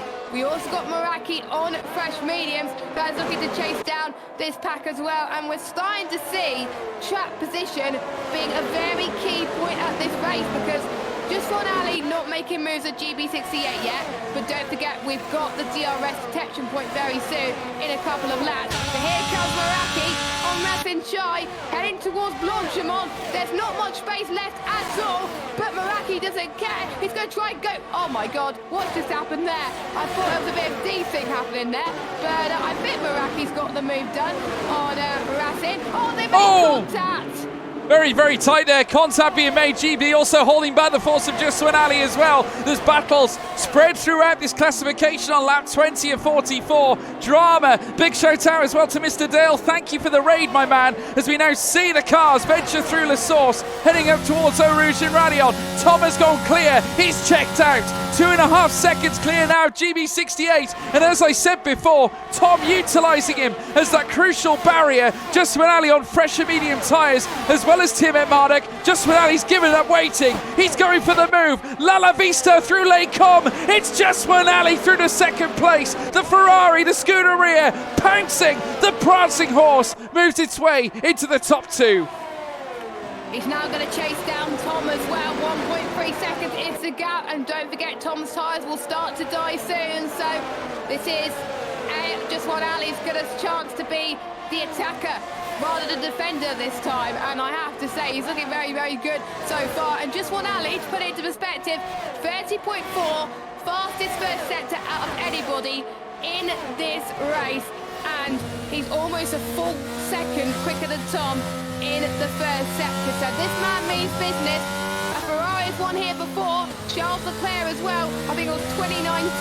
He's looking to replicate Charles Leclerc through here as well. I believe it was his maiden victory at the Belgian Grand Prix. He didn't get the victory one season ago. He's looking for redemption here as well. But there's one driver that's also looking for redemption and looking to get 3 in a row, Tiametmarduk. You can see GB68 is struggling, and Tiametmarduk is capitalising. Safso's definitely capitalised on the fresher rubber. He's up into 5th place, and it's McLaren 4-5 at the moment. DRS is activated. Surely Just One Ali has got to get the move done on Tom. He doesn't care that Just One Ali has a penalty at the moment. Tom's going to defend anyway for his life, and the same goes for Tiametmarduk trying to attack on GB68. We've got 2 cracking battles for the podium and 1 for the win, and I'm excited. I'll let you cover this one, George. Well, Tiametmarduk now, who's given up. I'll tell you what, the McLaren's acting like the Rebellion Squadron on the Empire Death Star now. They're all coming at once here in the X-Wings. It's Tiametmarduk, red 5 now up into 3rd now. Tiametmarduk leading the way. Would say red 5, technically it's not. It's orange 8 here at this point for Tiametmarduk, who now whips his way through Malmedy, down now, dip diving into Rivage, and I think I'll call it, what should we call it? It's what do they call it? What's the special name for it? What's the special name for the colour? I'm just going to say orange 8. Orange 8 up into 3rd. But still, an amazing job by both McLarens, who are still working together brilliantly in order to maximise their points advantage here at the top of the championship. Obviously, Zafsu still in the mix. 2 very consistent drivers. Zafso, of course, won the championship last season, and certainly now seeing Tiametmarduk looking to try and do exactly the same here in this race alone. Looking to make it 3 wins in his last 3 encounters. Tom, though, as a result, though, of the ensuing fight, has seen Justin Ali go past him, who now currently holds the lead of the race. We have obviously alluded to the fact as well he is on the fresh to medium rubber, but he also has, crucially, 3 seconds of time penalties alongside his fastest lap. Crucially though, he hasn't picked up any warnings since then, so he's been keeping it clean thus far. So as long as he only gets 1 3-second time penalty, he should be okay. But he's got to increase the gap to Tom, and he doesn't want Tiametmarduk to get past Tom. So he's going to be looking in his mirrors, I think, for the part of this lap as well. But he's got to keep his focus as well. He's done one part of the job. He's got to make sure that he keeps that lead but sure, and he does not want a safety car to ruin any hope of him getting his race victory. Meanwhile, Zafso looking to get past GB68 this time, down through the Kemmel Straight. Van Geffen could take advantage of that as well. This could be a freeway battle anytime soon. But here he comes. The papaya of Zafso is now up into 4th place. He is a champion for a reason. He's got past the Aston Martin driver, and the McLarens are definitely lighting up here at Spa, and they're looking to take down the whole field right now, and working together is definitely the right option for them. But Tiametmarduk is now 4 tenths away from getting past Tom. It's one thing from actually catching up to a driver, there's another thing on definitely passing a driver. But we know Tiametmarduk is capable of doing it. He showed it in Australia, but he's definitely showing his signs of brilliance like we saw last week. He got the pole in qualifying today, but he wants to get the win. He wants to get the hat-trick here today, and he's definitely showing it at the moment. He's a net P2 at this rate, but if he gets past Tom, he'll be your net race leader. Yeah, he certainly will be there. You see Jan Van Geffen in the bottom right of your screen there, folks. Obviously, he tried to challenge through Rivage against GB68, was unable to make the move. The door was slammed shut, and now he faces a different issue, that of keeping back Meraki in the Williams. Of course, last season's winner of the Spa, well, certainly the Belgian Grand Prix here in the Creator Series. Of course, now seeing the cars whip through the bus stop chicane, you can just see there Meraki getting closer on the medium tyres. Obviously, they're going to help him out big time during this portion of the race. Obviously, boxing onto those mediums earlier on. He's only done 5 laps on them, at least for now. Of course, 5 laps on the hards as well for Jan Van Geffen, so similar tyre life. But naturally, as you would expect, it does fall the advantage across to Meraki in his Williams. But just look at the launch that Van Geffen is getting, heading up through now Eau Rouge and Radillon. He will open up the door, no less, heading up through the Kemmel Straight. He'll have his chance. He's going to send it. He says goodbye there with a salute. It's Jan Van Geffen who moves up into 5th place. The Alfa Romeo, the Alpha car on top as they make their way through Les Combes. We've gone through halfway of this Grand Prix already, so we've got 22, just under 22 laps to go, and Van Geffen means business here in this Creator Series as well. And now Meraki's going to try and do it exactly the same thing through No Name as well, but we know that he is a patient driver, and he will only go for the move as he sees fit as well. And those two are very good friends as well, Meraki and GB68, so I think this could be an entertaining battle between those two, of course. But surely Meraki, with a tyre advantage, could get past. But we've seen in the likes of Monaco as well, with Danny Ricciardo potentially being on older tyres and still being able to keep the position. Same with Ayrton Senna as well, back in those days when he used to race, and what a character he is as well. I wonder if GB68 is going to pull the same character on Meraki. We'll have to wait and see as they head towards Blanchimont now. Speeds up to 203 miles per hour here as they head towards the bus stop chicane as well. This is Meraki's chance, but he's not going to go for it here. He's going to go for it at the next opportunity at the Kemmel Straight, it looks like as well. And the gap to Tom and Tiametmarduk still relatively roughly the same. And Zafso still not challenging Tiametmarduk. They are working together, not surprisingly, so they're not really going to try and go for it too much, otherwise there could be consequences for both members of the Papaya squad. As Meraki now tries to challenge GB68 for P6, can he do it? He's going to go for the overtakes, it seems. And is he going to go for the move into Les Combes? He's going to go down the left-hand side, up the hill, in towards Les Combes. Meraki tries to send it, and he does, up into P6. The favourite is chasing down Van Geffen now for P5. Yellow flag, that's racing us off. Racing us off in their comp after doing so well on those hard tyres. He's down to third team. Has he got any damage? I don't know. I'll have a look in this just a second. Has he got a puncher? It's hard to tell there. And Van Geffen has left the session. The Alfa Romeos have gone from good to bad here at Belgium. Yeah, it's gone from bad to, well, it's not necessarily been bad at all. Jan Van Geffen, who currently sits in 5th, he's got a technical problem. There you see him in the bottom. He's not on the wheel. He's not controlling it. He's got a problem, folks. You can just see the stress levels high on the face of Jan Van Geffen. He's just seen his teammate lose it heading through Les Combes, and now he needs to try and get back in. But the problem is he's currently sat in 5th and under pressure, no less. Of course, the AI will take over in the meantime, but it will mean that you'll lose pace on those in front of him here, and Meraki is once again closing at an plumb pace. But I'd just like to say, folks, to everyone watching on in the live chat, thank you all so much. A viewers record broken here tonight, a live viewers record broken here at Spa-Francorchamps in the Creator Series. Thank you all so much for your beautiful, brilliant support. And now we're seeing Tiametmarduk once again locking horns with Tom here, Jess. This could be his chance now. He was waiting patiently. He was saving on his tyre wear. He was saving on his ERS. He's going to go for it. And look at that closing speed already. Just before the DRS was even open, he wanted to go for it.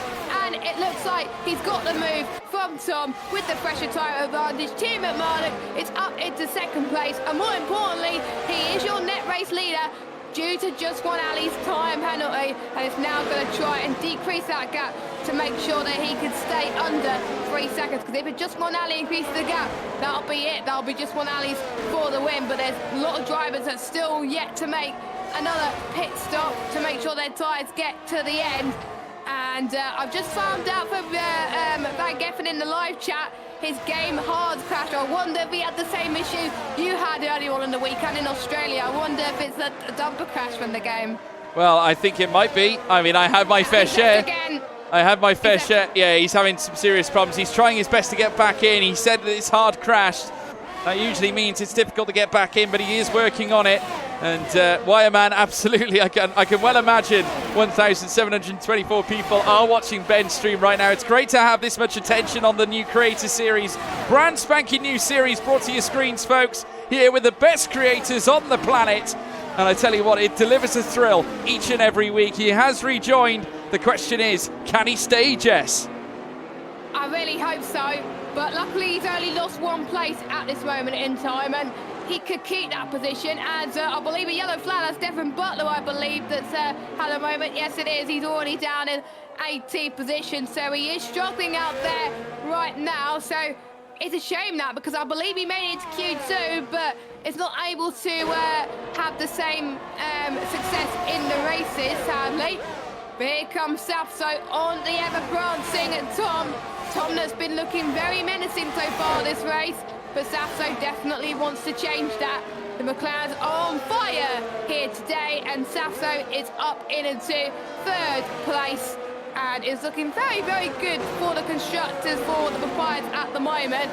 And I think this could all change very soon. I believe Van Geffen is back in the session, and he's back racing, I believe, so he is. Luckily, he's kept the gap similar to GB68, so not all is lost. It could have been worse for Van Geffen. He could have lost so many more positions, but he didn't, so a relief for him, but a shame to have lost it to Meraki and the Williams, so there we go. But yeah, as more time penalties are coming up for emphatic, unfortunately, but this is Tiametmarduk's chance. 1.5 seconds is the gap between himself and just one Ali. Now, the race win thing is not over. He's purple in every sector so far, sector 1 and sector 2. He is chasing just one Ali down, and yeah, this could be very, very intense right now. And I'm very excited to see if Tiametmarduk could get the lead from just one Ali. He's closing up every minute. Yeah, he is. He's getting closer all the time. Just one Ali, though, still nursing that 3-second time penalty. Of course, he's yet to serve anything right now. That will take him right to the end, of course. Fastest lap to his name. But that certainly won't solve it. He'll want the race win. Tiametmarduk, though, looking to get his 3rd victory in his last 3 races, and this could be the time to do it, to equal the record set by Alex Gillen this season alone. Of course, Ben, remember his first ever Creator Series win at the British Grand Prix last season in what was no doubt a thriller, where we witnessed him in only his first couple of races. Oh goodness me! I think I've actually had an EGO Tumper crash. Can you believe it? Oh no! I can't believe it. Sensational. Jess, take us through radio comms, please. Yeah, I thought it wasn't going to happen, but we'll try and get George in the session hopefully. But yeah, that's a shame. I thought it was not going to happen, but yeah, traditions. Unfortunately, it strikes again. We should call it the EGO show, but that EGO is a shame. show. But anyway, EGO show. I love more it. action to unfold. Luckily, it's got a bit quieter. Yeah.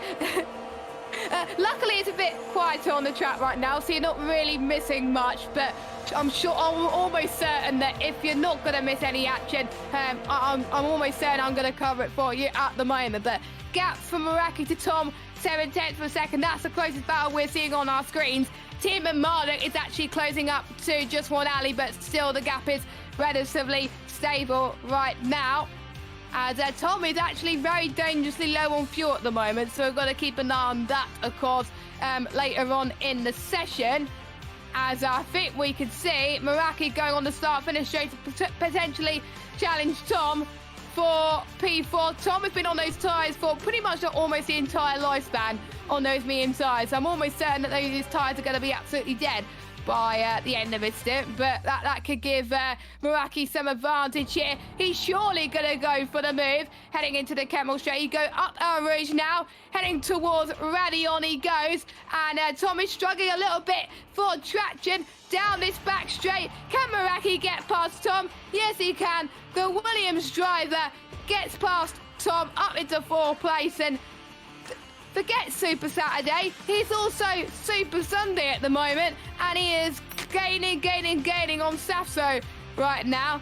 Hopefully we can get George back in the session, because my voice is almost dying at the moment. But another person that's challenging at the moment is that guy Vince, up into 9th place.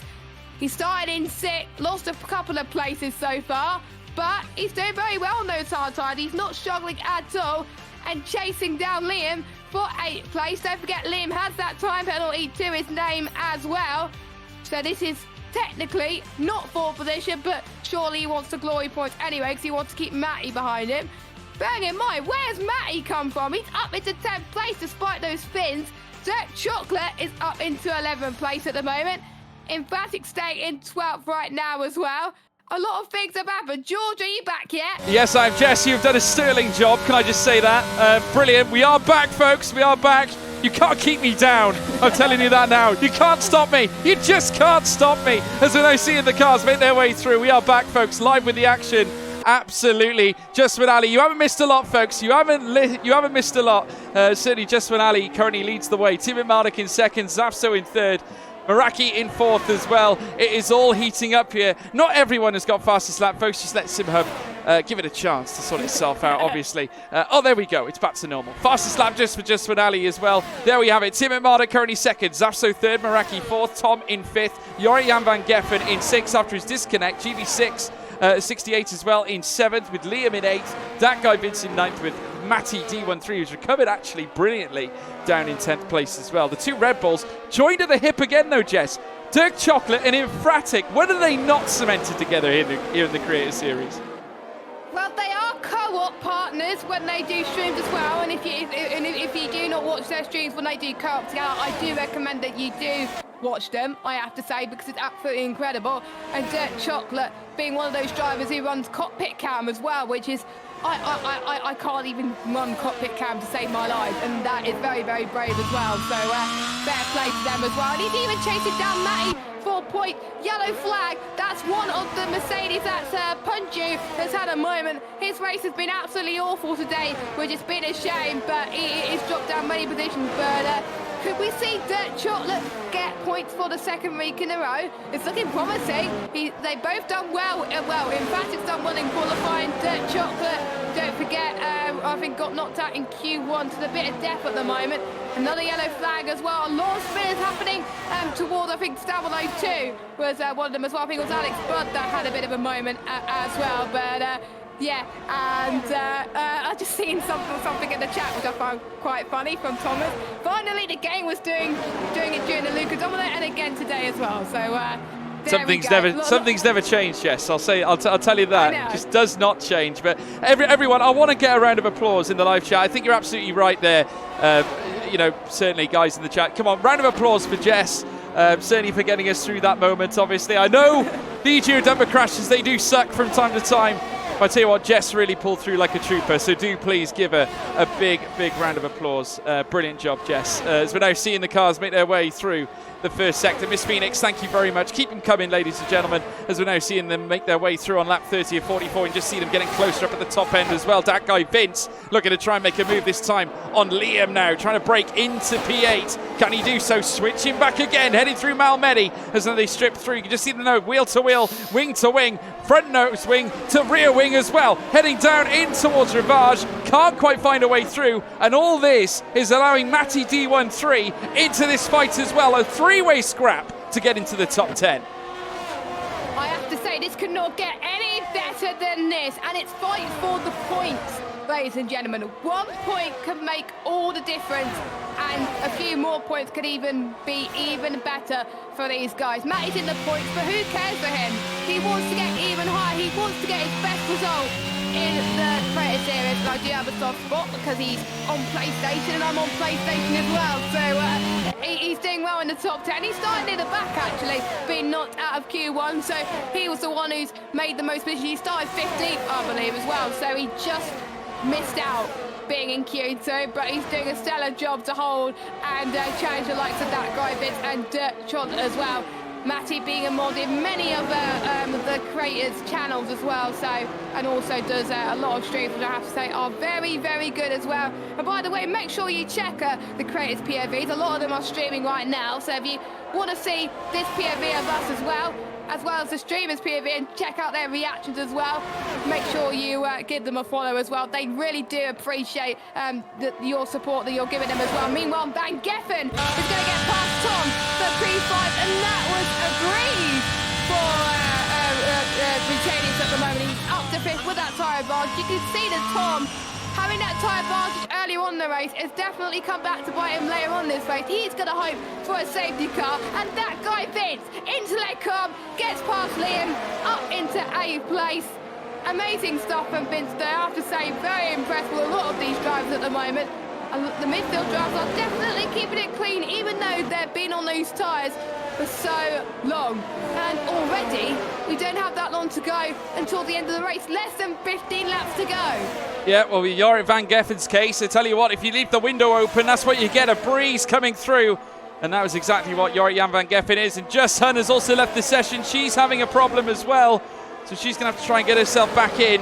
And we'll have to wait and see. Just look at this. The stream of cars making their way through this battle for the lower top 10 placements is certainly alive and kicking. Matty D13 still trying to gain on Liam for that P9. And Liam, as a result, still trying to gain on that guy Vince. I can tell you this much, folks.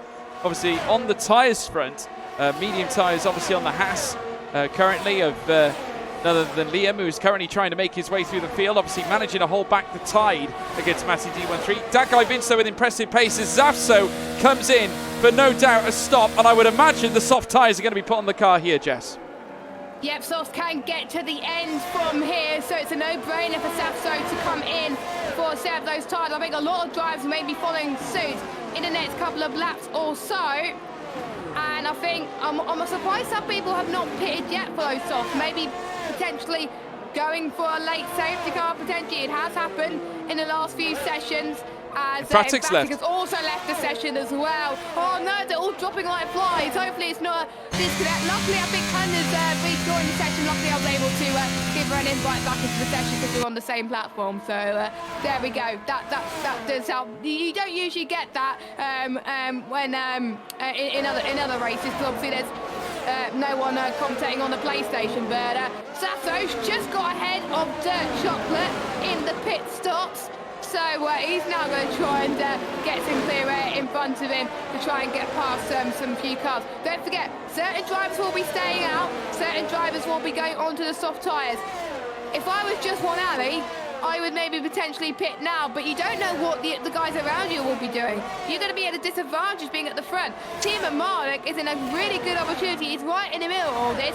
He can decide whether he wants to come in and maybe do the undercut on just one alley or maybe do the undercut. We'll have to wait and see. But we've seen on this game the undercut being so much more powerful because it takes a while for those tyres to warm up on this game compared to previous games. The top two staying out, so Sasso doing a very long undercut compared to the rest of the field. The top three think there could be a safety car looming, which I'm surprised we haven't had one yet at this moment, which is really great to see at the moment. Keep this up, guys. I hope we don't get any more. Tom gets past Emphatic up into 13th place. Same with Razin on Dirt Chocolate. On those hard tyres, you can tell Dirt Chocolate's mediums are starting to die a little bit. GB68, after being on those tyres for 28 laps, he's going to get some soft tyres on his car to the end. And Tiametmarduk, by the way, has got past just one alley. And Tiametmarduk, I know who's a net race leader anyway. He's got the move done on track, and he's leading on track as well. Could he get 3 in a row? Let's know in the live chat if he can do it. Well, I tell you what, let us know, folks. Can Tiametmarduk take his 3rd win in a row? Let us know in the chat. I tell you what, Dirk Chocolate also in the mix. He's got Hayden Gullis chasing him down. Rasin Chai also getting past him as well. I tell you what, in the case of Dirk Chocolate, it's like a red-hot Mars bar. It's folding right in front of him. I tell you what, he needs to try and pull it all together if he wants to try and get points here, staying in the top 10. But it's going to be a hard task with everyone that's around him, that's for sure. Hayden Gullis could effectively go to the end on those hards just yet, so let's keep our eyes peeled. Tiametmarduk, though, leads the way. Just when Ali just behind him. Remember, he does have those 3 seconds of time penalties in his locker. Meraki as well, don't forget him. He's only in 3rd and closing the gap by the moment as well. 6.5 seconds is the gap of the realm. It keeps fluctuating in and out. Obviously, Meraki, the winner of last season's race, can he come in late and effectively bring a large charge to the end of this race? Matty D13 also trying to get into the mix too. He is squabbling with Zavso as well as Liam. Rasin Chai trying to gain on this contingent of cars as they peel through Blanchimont now. Tom also making big moves. He's up into 11th place as well. He's dispatched Hayden Gullis, and now next on his list is Dirk Chocolate. Yeah. 1.4 seconds is the difference between the tyre compounds, the hards and the softs. So surely if you're closing in on the hard tyre runners, you're surely going to get past them very soon. But with the mediums, it's around about 7/10 difference. And some people think it may not be that much. It is huge in terms of Belgium. So I'm almost certain Tom is going to lick the stamp and send it again. Surely he's going to go for the move in our Rouge. He is going to go for the move in our Rouge. What a sensational overtake from Tom. He thinks that the race win was over, but he's definitely trying to go for as many positions as he possibly can. Up into 10th place, up into the point. But bearing in mind, he's got to close into Razin and Matty D, who technically don't need to stop in this race. But we know that Tom is a quicker driver than Matty. Is he a quicker driver than Razin? Well, I believe he got past in the early stages on the softer tyre and the fresher rubber, so he can potentially do it as well. Still no budging from the top 3 in terms of pit stops. Same with Liam as well. They haven't moved from the medium tyres. Same with Dirk Chocolate as well. And Tom gets past Razin, into Peron, up into 9th place. He's on fire once again, and he's going to get those tyres to the end. His next task is getting past Matty D.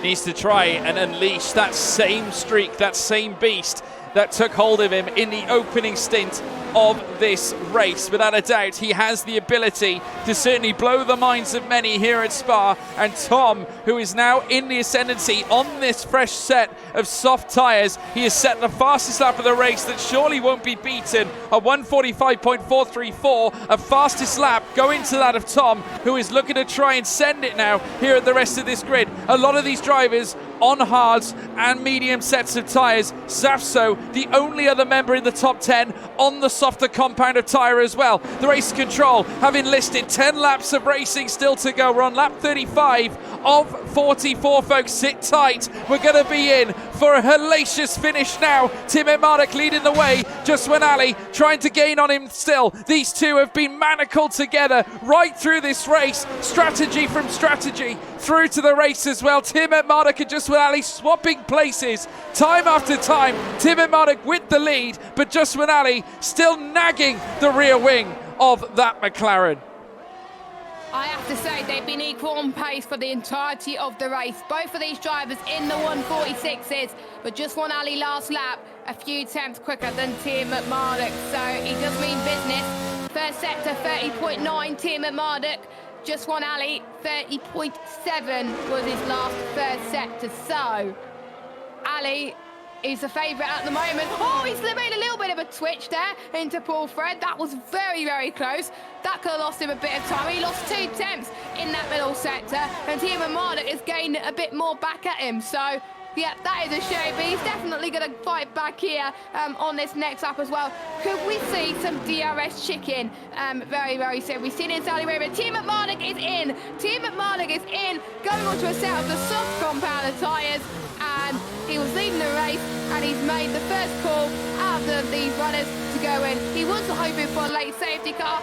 He doesn't think he's going to get it. He decided, you know what, I'm coming in, and he's going to do so. Yeah, and he's trying to cover off Tom as well, because Tom is on the softs. And can I just add, he's catching 2 to 2.5 seconds a lap on everyone else in this field in the top 10. Tom has the raw pace. I tell you what, don't count him out, folks. This is not over yet. If he can maintain the pace right to the end, Tom, who's lapping, as I said, 2 to 2.5 seconds a lap, he could be in contention for the race win, but he has to carry this forward right to the end of this race, and that's exactly what Tiametmarduk's trying to do himself as well. And Meraki's left the session as well. This opens the door for Tom, who can no doubt challenge for the move, heading up through Lake Com. The AI, though, doing enough to keep him behind here at this point. Despite the DRS, they shared the DRS, but Meraki saving energy here at this point. But Tom through Malmedy, goes wheel to wheel, down through towards Rivage. Tom now with a nose in front, the front wing in front, a safety car. Oh my goodness me!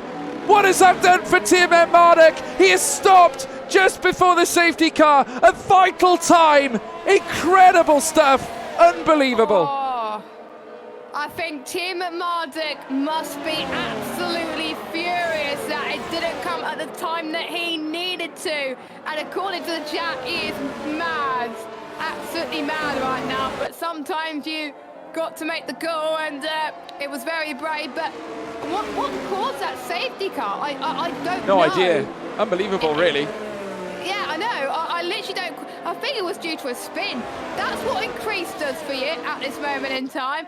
But if you had a set of soft compounded tyres left, I would use it right now, as just when Ali comes in, everyone is going in for a set of the soft tyres at the moment as well. I think Tiametmarduk is just going to be, staying in fourth position at this moment in time, because the amount of time you lose in the pit stop in a safety car compared to a full race distance in terms of green flag is very, very less, because obviously they'll be under Delta Tiametmarduk. But it's going to be very close. Just one Ali is ahead of Tiametmarduk. I think Tiametmarduk is going to be second anyway. And Tom, ladies and gentlemen, due to the fact that he's been lighting up the timings and moving up places, Tom is up into fourth place after starting 10th. He's got no penalties. He's been on those tyres for 5 laps and absolutely pushing. He's been on the pace throughout the entirety of the race, and he hasn't finished the last few races. Could we see the luck that he has been looking for? It's going to be tough. Everyone else around him is on newer side. No! Hayden Gullis has been disqualified for blocking the pit lane, George. Absolutely disaster class for Mercedes. Unbelievable scenes. The Giraffe has done it again. Hayden Gullis disqualified from the Belgian Grand Prix here in the Creator Series. Oh dear. Oh dearie me. And the reaction says it all. The camera has been slammed downwards. Hayden Gullis' car pulling over to the right hand side of Eau Rouge. He is out of the race. Heartbreak for the Mercedes. I tell you what, no wonder he doesn't want to be in the view of the camera right now. An embarrassing turn of events for the Mercedes there, Jess.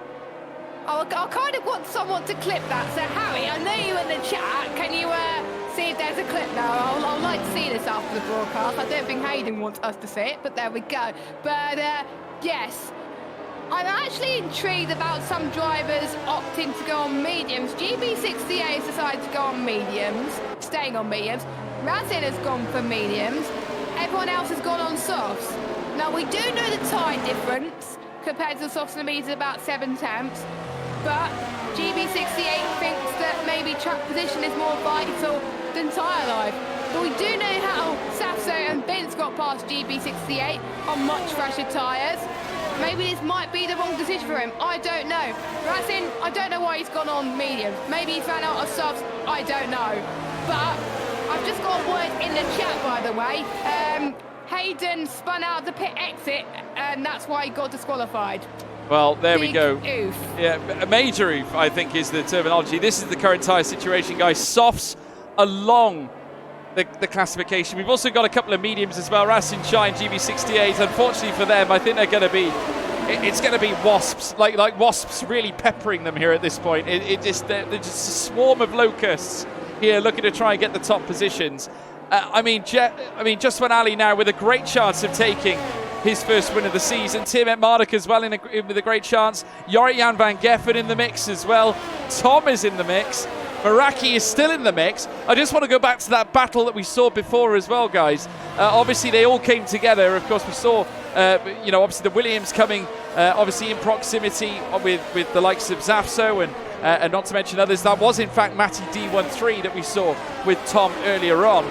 So it wasn't actually Meraki, just is what I'm trying to point out. I was a bit confused. I thought I was desynced. I was like panicking, and it no, got the wrong names. No, it was me pulling a George. That was that was the answer to that. But yeah, look, at the end of the day, just when Ali is on top, he has a great chance of taking this race win. Obviously, Tiametmarduk could still do it as well. I mean, look, it's a sprint race now, Jess, isn't it? Technically, it's a sprint race at this point. Also, I want to apologise because I didn't amend the graphic here for this particular live feed. So you've got Badgerman underneath your webcam. I know you haven't got a beard. So I apologise. Oh God, I wish I don't have a beard. Jesus Christ. Unbelievable. But there we have it. Look, you got to have a bit of fun here at the Creator Series, folks. Yes. But we'll call you New Badgerman. How about that? Believe it or not, he's still watching the stream, even though he's not commentating as well. Hopefully I've kept your seat warm, Badgerman, for next week for Abu Dhabi. Yeah, no, absolutely. But there we have it. Just so Ali on top. Obviously, we're waiting for the safety car to pull in. Now, Jess, where do you see this going now? I want to ask the chat as well. Chat, all of you, everywhere, wherever you are at home, wherever you are around the world, should I say, let us know who is taking the race win here in the Creator Series. You've got the top 5 all on soft tyres, but you've got more soft tyres from P7 down to P10. Who is your pick? Let us know. Jess, over to you. Let us know. Who do you think is going to take this one? I'm going to be bold. I'm not going to say Ben this time. I'm going to say Tom. Yeah, oh, wow. Wow. Bear in mind, Tom hasn't boxed. He's still on his prior set of softs. They are 6 laps old now. He set the fastest lap in this race, but they're the fuel. But I'm still going to have faith in Tom. But if he messes up, it's my fault. So Tom can blame me if he messes up in the final few laps. Well, I tell you what, I know for a fact that from time to time we do a Twitch poll. I'm sure my man Harry59 is listening to me in the live chat. Of course, our moderator extraordinaire and manager of the socials as well. There will be a driver of the day vote. Harry, please confirm if that's going to be the case. And if it is on Twitter, we generally do a Twitter poll to decide who is the driver of the day. So any moment now, Harry, let us know if that's something that we're going to do. Obviously, pop the link there in the chat. Yeah, Harry, yes. Harry's on the job now. He's on the mission. So if you want to vote for your driver of the day as well, folks, please make sure you cast your vote. Harry is going to cook something up now for us. So there we go. Safety car slides to the boat just when Ali still leads. Tiametmarduk second, Jan van Geffen in third, Tom in fourth, Meraki fifth, GB68 6th, that guy Vince 7th, Liam 8th, Sasso 9th, Matty D13 in 10th, Rasin Chai in 11th. We got Infratic and Dirk Chocolate once again manacled together, 12th and 13th, both on soft tyres as well. Infratic got 12 seconds of penalties, however, which will mean he's going to cascade down the grid order here at this rate, with Alex Bird, Punju, Hun, and Devon Butler still racing, still with us, despite all his, just all his drama that he has had in today's race. He's still going. I salute you, sir. I salute you, Devon. Salute you, my man. But yeah, we're watching this now, folks. The safety car still out and about. Jess, honestly, where do you see this going? I think it could go one or two ways. You still think Tom? I still think Tom, but I think there could be some surprises up and down the field. Bearing in mind there's certain drivers that do not have penalties, so we could see obviously Sasso jumping up. I'm predicting that Matty's going to get his first points of the season. I know he's reserved, but I think he's going to get his first point of the season. We're seeing a prediction. Safety cars coming in this lap. A lot of people voting for Ben. We got a 92 Dan James voting for Ben. Poochie Head voting Tom. Debo Punger, Mr. Wipeout, Maraki, Charles, Ben. We've got loads of Bens. Tom Podium, not win though, says Axerox. Lots of Ben height chains. Matty going for Yorit. Lots of Ben. I'm seeing a lot of Bens in the live chat, so I think a lot of people think that Ben's going to win this one. But yeah, we're going to have to wait and see. I believe it's the last safety car of this race, but you never know what could happen in Creator Series. George, it's time for the final pedal to the metal. It certainly is. Just when Ali now. Tom's got a penalty. Oh no! Tom with a 5-second penalty here at the restart. Just when Ali now coming through the final chicane, and it's going to be pedal to the metal for the 4th time here in the Belgian Grand Prix. Just when Ali takes them through down towards La Source with Tiametmarduk in behind as well. Jorian van Geffen still holding 3rd with Tom now with a penalty to his name in 4th place as well. Maraki just in behind nose with GB68 too, but just when Ali checking out here, a 1.5 second advantage. He's going clear, Jess. And I believe he's still got 3 seconds, so if he can increase the gap to 3 seconds or more, just one Ali could be on for his first win in the Creator Series as Maraki gets past Tom. The tyre advantage that Tom had earlier is not paying off and it's not paying dividends. Now Maraki's on the charge. Don't forget we could see Maraki going on for this race win. He won it this time last season and he can still be on for a podium. He's been very, very quiet in this race, but he doesn't care. It's what counts is when you cross the line in the checkered flag. And he's burning his battery quite a lot here in Spa. I know he said another track there. 1.2 seconds is the gap between just one Ali and Tiametmarduk.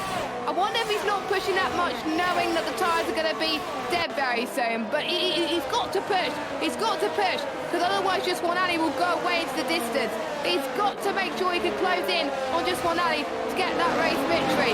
But I think the relief on Tiametmarduk's face is probably Van Geffen is not catching up to him either. But we've got to keep an eye on Maraki here. He's on a mission. It's not the Tom show at the moment. He's got a 5-second penalty. It's Maraki show. And don't forget, GB68 is on the mediums. Because of a lot of people getting penalties, he can climb his way up. Yeah, he could do. I tell you what, it's a who's who really in the top 4. Certainly Tom could be included in that, but unfortunately now he's lost the fastest lap just when Ali has stolen the privilege. But don't forget, folks, head across to the F1 Creator Series Twitter page. The Driver of the Day vote is happening on there, so vote for the driver you think deserves to be Driver of the Day here in the F1 Creator Series Belgian Grand Prix. Just when Ali leads the way, Tiametmarduk in 2nd, Jorian van Geffen in 3rd, with Maraki now starting to launch a charge in 4th as well. Tom now still in the mix in P5, has broken clear of GB68, but I tell you what, none of this is over yet. Tiametmarduk on the precipice of going 3 from 3 in his last 3 races. He could yet achieve it. Obviously needs to make sure he at least stays within the 3-second gap in between him and just one Ali, with Jorian van Geffen, who's got 1.5 seconds to find. He's outside of DRS, which could prove crucial. Saying that, he's just launched himself straight back in, but still nonetheless needs to try and stay close to Tiametmarduk if he wants any opportunity or any chance of taking the victory here tonight. Well, I just have to say, I'm looking at the warnings that people have at the moment in order to make sure that people are on the cusp of getting a penalty. Sasso and Matty, 2 warnings so far. Tiametmarduk, only 1 warning. He's the only driver to not get more than 2 warnings in this race, so he's kept it very, very clean, not squeaky clean. As oh, Sasso! Sasso's off! Sasso's off! He's swerving in the same place as George Russell and Giovinazzi did a few years ago. And what's looking like to be a double McLaren success day is turning out to be a disaster for Safso. He's now plumb last in this classification so far out of all the finishers. That is very annoying, and all the McLaren hopes are now resting on Tiametmarduk on lap 42 out of 44. And there we go. Well, heartbreak there for Safso, of course, last season's champion, who's unfortunately now cemented to the back of the grid on those fresh shot tyres with wing damage to boot as well. It's effectively game over, race over here for Safso, as now we're seeing the cars peel up through the Kemmel Straight.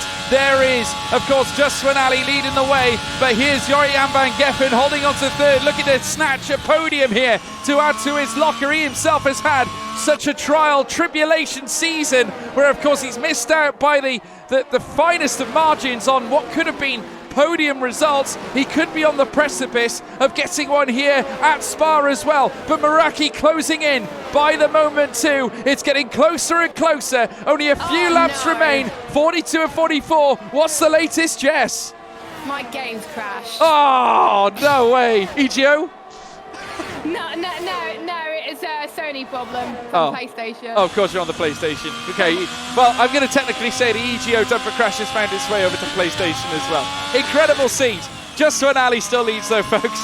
Do your best, Jess, to get back in. Hopefully it's all okay. But Tiametmarduk in second, Jorian van Geffen in third as well. See, this is where I get to pay one back to you. So there we go. You can at least we can at least end on an even keel. But just when Ali still leads the way. Tiametmarduk in second, Jorian van Geffen in third, Meraki still in fourth. We're on lap 42 and 44 as well, folks. Only a matter of a couple of laps remain as Just when Ali heads through the final chicane at bus stop. A little twitch to the rear as well as Ben looks to try and get closer. Benjamin Daly, Tiametmarduk looking to try and hunt down and aggressively proclaim his third win in a row to equal the record set by Alex Gillen this season. Everything's on the table now as they cruise up through Eau Rouge and Radion for another time on the penultimate occasion here at Spa. Still they remain together, second and first together. Tiametmarduk still has a chance of holding it. If it remains like this, then he will win this race. Jorian van Geffen still in third as well, with Meraki, who was 7/10 away, now sees himself drift out to a second, but it immediately comes back in as he goes late on the brakes through Lecom.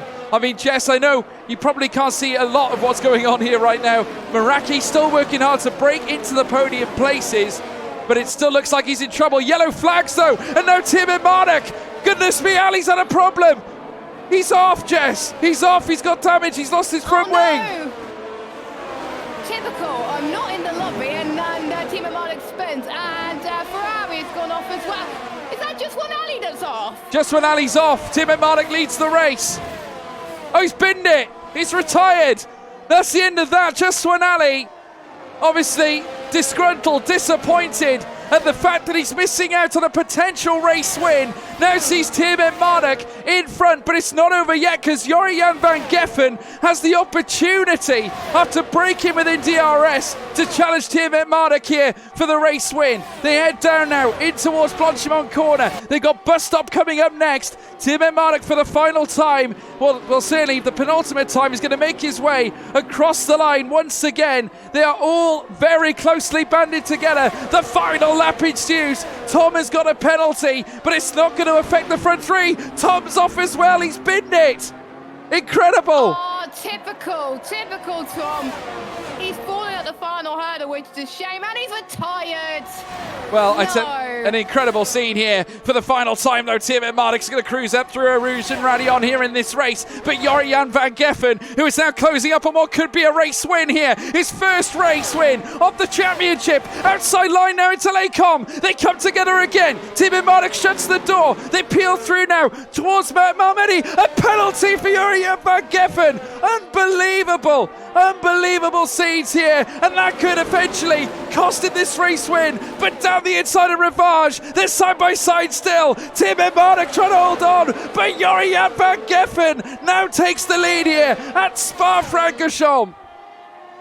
I have to say, I'm still not in the session, but I'm watching the Twitch stream, so I am seeing what's going on, and I have to say Van Geffen has done a great job to be leading this race at the final lap, but shame about that penalty. Could that get removed? I don't know. But look, Meraki is catching. It is not over yet for this race win. It could be drama here in the Creator Series, and you can't take that much risk at the moment for those penalties. But Tiametmarduk just keep pretty much clear of Van Geffen's penalties, but make sure you keep Meraki behind. That's going to be the key point here as well.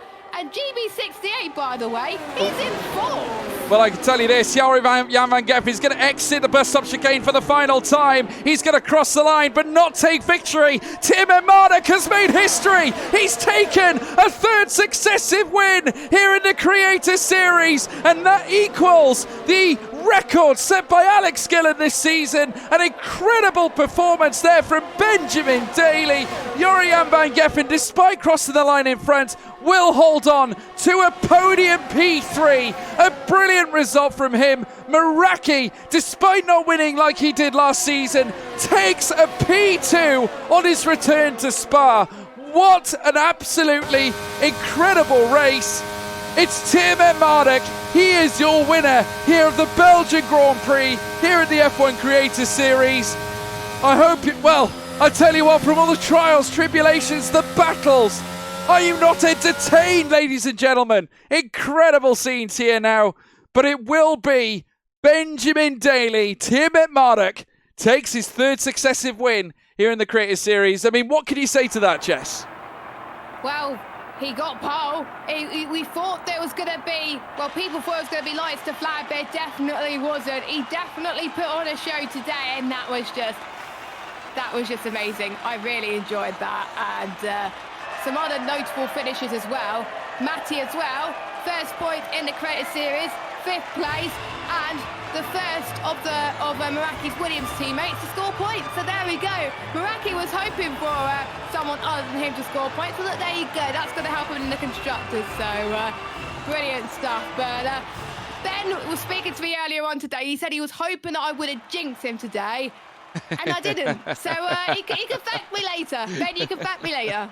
Well, here are the results, folks. Tiametmarduk's your race winner. He has made it 3 in the last 3 races. Can you believe it? An unprecedented record that could go one step further should he win the next one, of course, and take the most successive wins in the history of the Creator Series. Meraki second, Jan van Geffen in third, GB68 in fourth as well. We've got Matty D13 in fifth, Liam in sixth, that guy Vince in seventh. Dirk Chocolate has made it into the top 10 and a P8 as well. Rasin Chai in ninth, Emphatic double points for Red Bull too. Alex Budd in 11th, Punju in 12th, Zafso 13th, Just Hun in 14th place. Of course, penalties issued throughout the grid, and that's your bottom 10 as well, folks. But I'm afraid we're just going to miss out on those. But Jess, what a race. What a race. What a battle. I've never seen anything quite like that before. I know we've had a lot of safety cars in the history of the Creator Series, but while we haven't seen perhaps as many safety cars as we usually get, I just think the circumstances, I think, were a lot more vibrant than what they usually are anyway. I think a lot of people just want to take some risk and avoid the trouble that they had in Australia, where there was quite a few incidents. There were more battles, I think, today as well. There were a lot more people.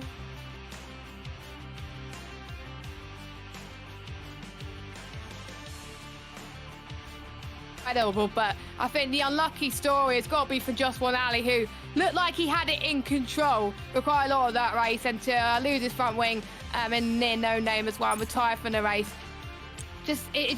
What does it take for him to get good luck as well? There's a lot of drivers that I said, oh, they'll do well. They were doing well during this race, and then the bad luck just plagues them, unfortunately. But there's certain drivers that can't stop smiling, I think, and I think Ben is definitely going to be one of them. Well, I mean, we just witnessed certainly an incredible race. I mean, credit to Ben. We have got Jan van Geffen in the interview waiting room as well, and I think we're going to have a little chat to this man as well. Jorrit, welcome to the commentary box, my friend. I mean, it was a bit of a stressful one, I think, for yourself and perhaps many as well. Big thank you, by the way, to Carbon Shadow for the raid as well. Big thank you, my friend. But I just want to talk to you, of course. A podium, Ruta. Yes. A podium. You got a podium. You've got to be pleased with that, surely. Oh yes, I'm super happy with that. Of course, the win is in the moment the only thing in the mind, but come on, I'm super happy with the podium. You're right. But like you say, every time again, it's there for the taking. But something happens. Well, Always. just tell me about that penalty in that last lap. What happened? Well, I took a warning early because literally I just went over the line. So I took a warning, and then later on I took a warning as well while I was battling somebody. It's always like when I'm battling some people, and then you're not running your usual lines. I don't know exactly where the car is gonna go. Not that skilled, so took a second warning there, and then battling with Ben. His car was like right in front of me, so I couldn't see like exactly where the track was going. I was a bit deeper than usual, carrying a lot of speed, and then I took a warning there. So it's my own doing. I did it myself again. You got yourself to blame then at the end of the day. But exactly. Performance-wise though, I mean, you were right in the mix. We just got confirmation as well, folks, from Harry. Big thank you to Harry for setting that up. Tiametmarduk is officially driver of the day. By the way, folks, congratulations going to him alongside his race win Deserves as well. it, yeah. He certainly does, doesn't he? I mean, he's been on a rampant run of form. He's just equalled the record set by Alex Gillen as well. Obviously, we've got 3 from 3 now in his last 3 races. It's just incredible. We talk about great rivalries, great figments. Obviously, that usually exists in between professional drivers, but it actually exists in the Creator Series as well, doesn't it? It does indeed. It does indeed. I mean, do you have a rival? Can you name us a rival that you have? Rival? No, I'd say like a Ben or Alex. But the thing is, or Jake. Something like that. Jake has a few rivals. Yeah, he does indeed. With the last race and this race, I was out in Q1 both, so I had to fight back from the back. There hasn't really been anybody I've been battling in specific. It's been me against the entire grid every race. I started P19, so I had to get past the entire grid to get here. But I guess pace-wise, etc., I think that would be a solid Ben or Jake. Yeah. Yeah, well, there you go. I mean, I just want to say a big thank you as well to Tom as well. Thank you for the raids, Tom. What the flip indeed, absolutely. What the flip. Yeah, what the flip, what the flip. I mean, he'll be asking himself what happened to his race as well. I mean, he had every chance of taking the win as well. He can blame me. That monster stint. You're going to blame Jess. Well, fair enough. Jess has owned up to it. So there we go. But obviously, Yorick, looking ahead, this obviously gives you some drive now, doesn't it? A little bit of absolutely possibility. You can do this. I really want that win. It's there. My heart was beating at the last laps. I was like, oh my god. And at the safety car restart, Tom clipped me as well. I was like, Tom, don't go side by side with me, please. Like, don't go side by side. You're gonna get a pen. You're gonna hit me. And what did he do? And side by side, he hit me, and he got a pen. I'm so glad the game gave him a pen, because that could have been way worse. Wow. But also during the race, I had a disconnect mid race that also was super annoying. I lost a lot of time on it. Yeah, it could have been worse, but I lost a lot of time on it as well. Luckily, when the last safety car came out, I still came out in P3, so I'm very happy with that. Although I'm not sure if I was that happy with that safety car, because those mediums were not going to make it. My hards were.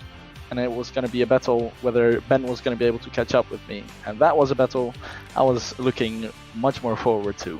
Yeah, I bet. I mean, I just wanted to also talk about this, with this salute.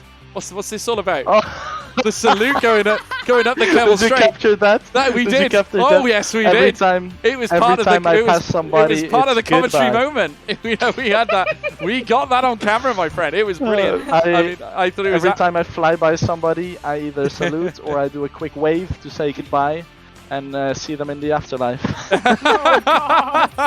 Very morbid, but nonetheless, a superb P3, a superb podium. I'm obviously. super happy with that. Yeah. Hey, look, you deserve it, my friend. Obviously, you've been right in the mix of it. For such a long time, you've given it everything. Time in, time out. But it's finally come to fruition, Yorick. Congratulations on your P3. Thank you so much. Well done, well done. So we're now going to move swiftly onwards to none other than Ben Daly as well, folks. He's joining us now in the live chat. Ben, how are you doing, sir? Another win. You've equalled the Gillen's record. Yeah! Gillen in the mud! He's done it. Yeah, 3 wins in the last 3. I tell you what, that's got to feel good, mate, surely. It does indeed. Momentum is certainly on my side. Just trying to ride the wave, really, and I'm just really enjoying the races. They've all been spicy. There's not been a boring one yet. Well, I saw your tweet earlier on, obviously, I think it was today, actually, when you said that the Creator Series has revamped the love, I think, or something along those lines in the F1 game. You're speaking truth there, obviously. Yeah, it's good. We've got a good thing going here. Nice community. Everyone's like a similar kind of level, and it's not too serious. It's the perfect mix, really. And yeah, you just can't beat online racing. Racing against AI and career mode and stuff is good and all, but it'll never come close to a series like this when you've got the right people. And yeah, I'm really excited to see where we take this, especially with F1 23 just around the corner. It's going to explode. Fireworks, without a shadow of a doubt. I mean, just talk about the safety cars. I mean, was there any doubt in your mind? Obviously, when you made that final stop onto the softs, the safety car came out after you made the stop, gave Ale a chance to box onto softs himself. He held the track position as well, the lead. Was there a moment of doubt in your mind where you thought, we might have lost this? Not that I've lost it, because I was still confident. It was only 1 lap difference in tyres, but I knew I'd be at a disadvantage. But I was like, how typical that I go for an undercut for a change, and 1 lap later, safety car. It's not the first time that's happened, but it was getting to a point where I needed to make a decision, and it was either stay out on dead mediums or push it and go for a dramatic win to chase down Ruta. So I think even without a safety car, we would have had a great ending, but still got the win, which is all that matters. It is indeed, and I tell you what, like I said before, equaling Gillen's record. Why is it always you two? Why is it always you two? Please answer me this question, because obviously we have the co-op career mode. That is now written in folklore on the F1 game now, that between you two. But now we're seeing it come into the Creator Series now, and I tell you what, it's very exciting. Do you think you can get the upper hand on him in this series? I think so. He's missing the next 2 races after this. Just to your point before, I feel like me and Alex are like the virtual version of Rush. Yeah, there is that feeling, isn't there? The whole Lauder and Hunt type of feel going on. Yeah. We're just. I feel like we drive each other to just like one up each other and get better, and it's making us more well-rounded drivers. I feel like as a driver, I've really improved over the last even month or 2. So yeah, it's good. We like rivalries. Is there any we don't like Alex? No, we don't like Alex. Is there any tracks you can pick out now that from what we've got left that you pinpoint as major opportunities for boosting your points? Oh, what a question. Let me see the calendar. I know we're ending on Canada. Canada's a good one for me.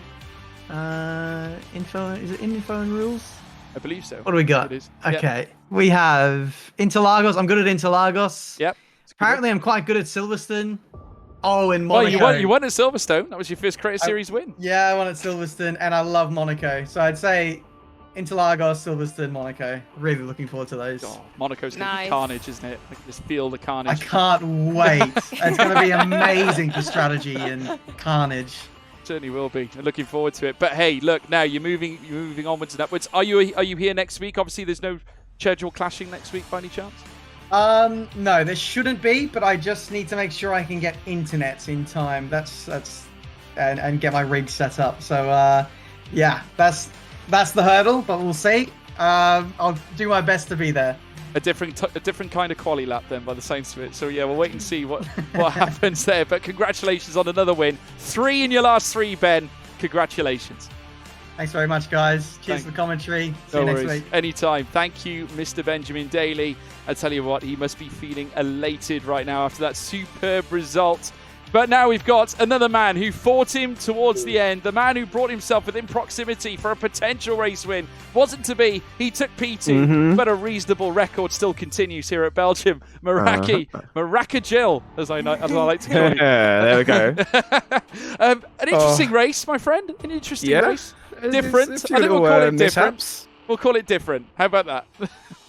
Yeah, I don't know how I ended up getting P2 in the end, because my race pace in there today was awful. I got very, very lucky with the safety car coming out at the end, because I had a game crash, right? Oh, wow. So it let me take back control of my car as I came into the bus stop chicane. As I was going I'm through just the first glad I'm not apex the of only it. one anymore. I'm just glad it's not just me. Yeah, I know. I saw you. Yeah, I saw you DCing a few times. But literally, I took control as it was turning into the bus stop chicane, so I could go straight into the pits. Like another 2 seconds later, my car was carrying on, and I was mudded. But yeah, it was an interesting race. Interesting race. I think I had the pace to put it on pole, which is kind of why I was quite interested to see how like the end of the race would have gone, because I think low fuel softs. I think I had very, very good pace. It's just in qualifying we had the little mishap going through that left-hander where it was like a bit of a wreck going through no name. So I had to avoid that, and I lost about 3 or 4 attempts I think doing that. So could have put it on pole, but P3 was still good, and P2 in the end after like a pretty poor race pace I'm very happy with. So yeah.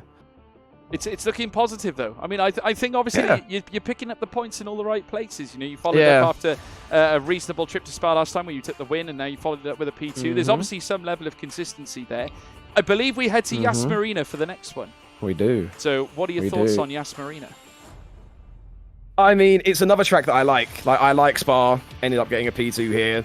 So I would have liked to get a win, but with Abu Dhabi, it's you can't really say in these races really. You don't know when a safety car is going to come out. Like today, proven. I thought it was going to be quite like a just a boring end to the race, and then safety car came out. So I think my pace around Abu Dhabi is okay. It just depends. I've got to put a good setup on really, and hope I make the right choice really.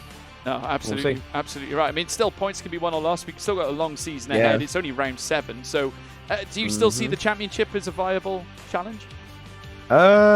If Ben and Alex happen to not show up every week from now, they have might have a chance. There are some times I think where they're not showing. I think Alex for sure. I think is definitely taking a nap for the next couple of rounds. But I know Brazil. I think Ben and Alex aren't going to be here, so fingers crossed. But that'll be the race I end up like flying into a wall or something. So well, hopefully not. We'll see. Yeah, don't tempt fate at all, Jake. So he said. But I was speaking into existence. So it doesn't happen. That's what it is. Yeah, just try not to. But no, I mean, obviously, looking ahead, it's got to fill you with some sort of confidence, isn't it? Obviously, back in the podium places, second place. I mean, was there a particular moment when you thought that was it literally the safety car where you thought, oh, we've got a chance now? Yeah, honestly, I started panicking because, like I said, like when the safety car came out, I wasn't even in the lobby. So towards the end, I was like, "Oh my god, this could happen! Please get me back in just in time," and it did. And then I saw Ben and Yorit going like side by side and having a bit of contact. And that's how Yorit ended up getting the 3 second, which got me P2 in the end. So I was kind of hoping and praying that the same happened to Ben, but I'm assuming he got 0 warnings because he's an absolute alien. So he got 1. But he got 1. Damn it. That's frustrating. He's an alien. Machine. He's a machine. What can we say? Yeah, it's like I said though. Like my race pace today was pretty poor, and I still got a P2. So I can only be happy with that, really, can't I? So. Hey, look, points mean prizes, and at the end of the day, it's another podium. That's more that could be said for the other, 17 drivers that were competing here tonight. So credit to yourself. Well done. Thank you. Yeah, and we'll look forward to seeing you next time when we go racing at Yas Marina. Yes, awesome job, guys. Yeah, and you take care, Jake. Thank you. Maraka Jill, Bye, everybody. George. Bye, Jess. Also known as Maraka. Take good care, Maraki. Yeah, all the best, mate. Thank you. Great to see you. So there we are. That's Maraki, everybody. A fantastic podium effort, managing to steal, obviously, that P2. And it definitely is worth a lot to the championship charge, Jess. I think in the long run, you can use it now to push forward, get the positivity levels up. Let's start making a challenge. Obviously, he did allude to the fact that it might be a little too much to take on the likes of Alex Gillen and Tiametmarduk, but never say never. Yeah, I think he's working on his consistency at the moment. He may not be too disappointed by not getting the race victory. He's setting realistic expectations, and I like that. And he's got to take advantage of the races that obviously Alex Gillen is missing, and maybe Tiametmarduk is probably missing as well. And he could take it with both hands, but to be honest, the race pace he showed towards the end of the race was pretty good as well. And with him not getting penalties, that helps to secure P2. And that was one of the things that we said at the beginning. If you do not get penalties, you will do well. And that's what quite a few drivers did today. They just kept it clean and they scored some valuable points. And thank goodness the rain didn't spice up the action, because I think there would have been even more safety cars and more retirements as well. But I think we only had a few retirements on track today, which was really great to see. So good job by everyone involved, and good job for people for staying put even if they were out of the fight. Yeah, absolutely. Well, I can tell you we're joined by one more person, and it's someone who I think we can have a little chat. We might have to console this person, I think, a little bit, because it didn't quite go to plan today. Did it, Tom? Hello. To be fair, once again, literally like always, it's like such a fun race. Genuinely, I'm not even sad that I didn't like finish in the points. Maybe a little bit, but it was so much fun. I don't know. I guess you guys have seen it as well. But like, I came through the field like 3 times or something, like all the way from P10 to P1 and back and then back. And mental, man. Crazy race. But yeah, of course, the end result wasn't. I mean, your first stint was a monster stint. Your start was incredible. The soft tyre, at the start were just working for you brilliantly. You were chopping your way through the field. It was brilliant. I tell you what, it made for good watching, made for good TV. Same for the people at home. They were all saying, "Yeah, look at this man, Tom. Give it to me. He's a rocket." It was incredible. It was a great start. But then all of a sudden, the stops came in. Safety cars started coming in. Then the issues started creeping in. Yeah, that's where it went wrong, because I had flashbacks when we had that second safety car where everybody pitted onto the mediums. Yes. I had flashbacks to Australia where I pitted and nobody else pitted. Yeah. So I decided to stay out. And I figured we have had so many safety cars. It will be a safety car in like 20, 25 laps. At least one in between. And then literally, the gap between safety cars was just that gap where I then literally I had minimal. 73% and I had to pit. And then at the end we had another safety car. But yeah, basically everything, it was like those little small margins, because the penalty that I got I could have avoided. Then the second penalty, the 5 seconds that I hit Jorrit, which he said right, could also be avoided. And then after that, there was a bug flying in my screen. In the last and final lap, he was flying on the brake marker board. I touched the grass because of him, or she, I don't know. And on the grass, tiny bit. I looked up, and then I had to go through the last turn, and it gave me 10 seconds. And I had 18 seconds, and my chat was saying, yeah, you're already, with 8 seconds, you're already P12.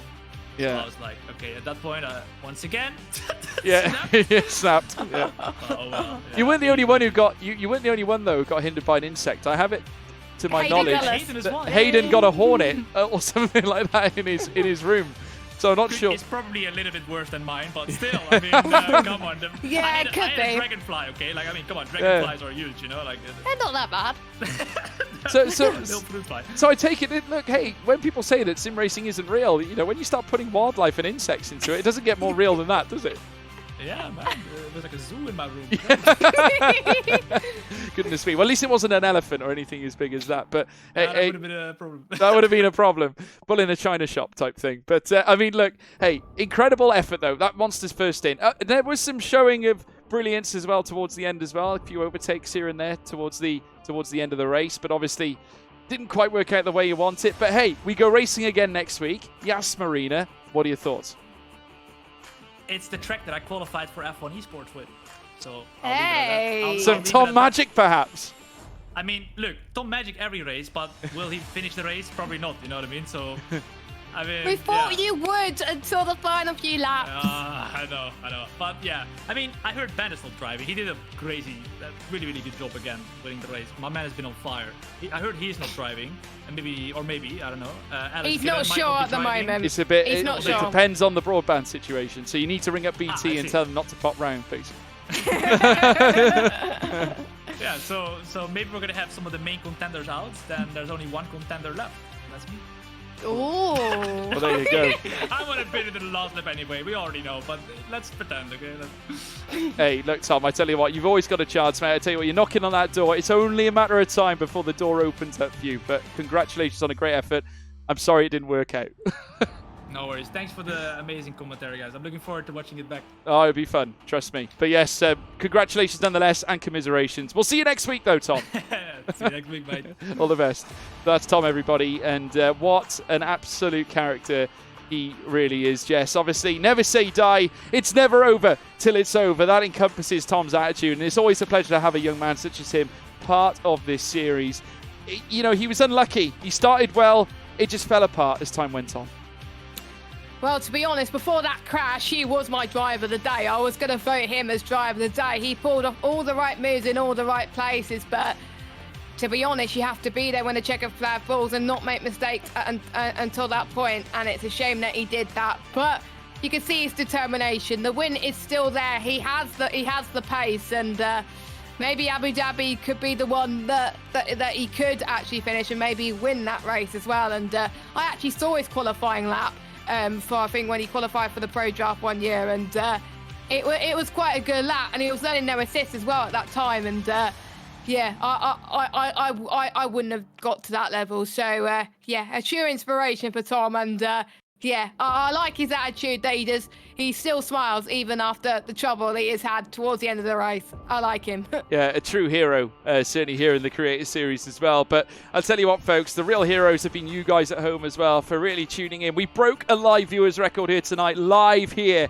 on the Creator Series channel as well. It's only been, you know, live for just under a few months, you know, and we're still hitting out the big numbers. You guys at home have become such a wonderful, dedicated audience, and we do really appreciate all your love and support as well. Every creator really appreciates your dedication to this series, and we'll keep bringing you the content as long as you keep enjoying it as well. If you want to check out more from the F1 Creator Series, you certainly can on the social medias, that of course being Twitter, Instagram, TikTok as well, even YouTube at F1 Creator Series. And don't forget as well to leave a follow to this channel if you want to find out when we go live. And also, why not join the Discord? I happen to know that Dirk has a wonderful Discord you can join, and you can get all the up-to-date Creator Series news on there too. If you want to check me out too, my name is of course George Morgan, your commentator for this series. You can check me out on Twitter, Instagram and TikTok at George Morgan TV, and also here on Twitch too. You know, live every day, Monday to Friday from 11 a.m. onwards for around 3 to 4 hours. And you can watch Luca Domino also have EGO dumper crashes throughout the day as well. But Jess, also, do you want to share your tag handles and your socials as well? Yeah, pretty much. It's pretty much the same handle for every single thing. That's It's good.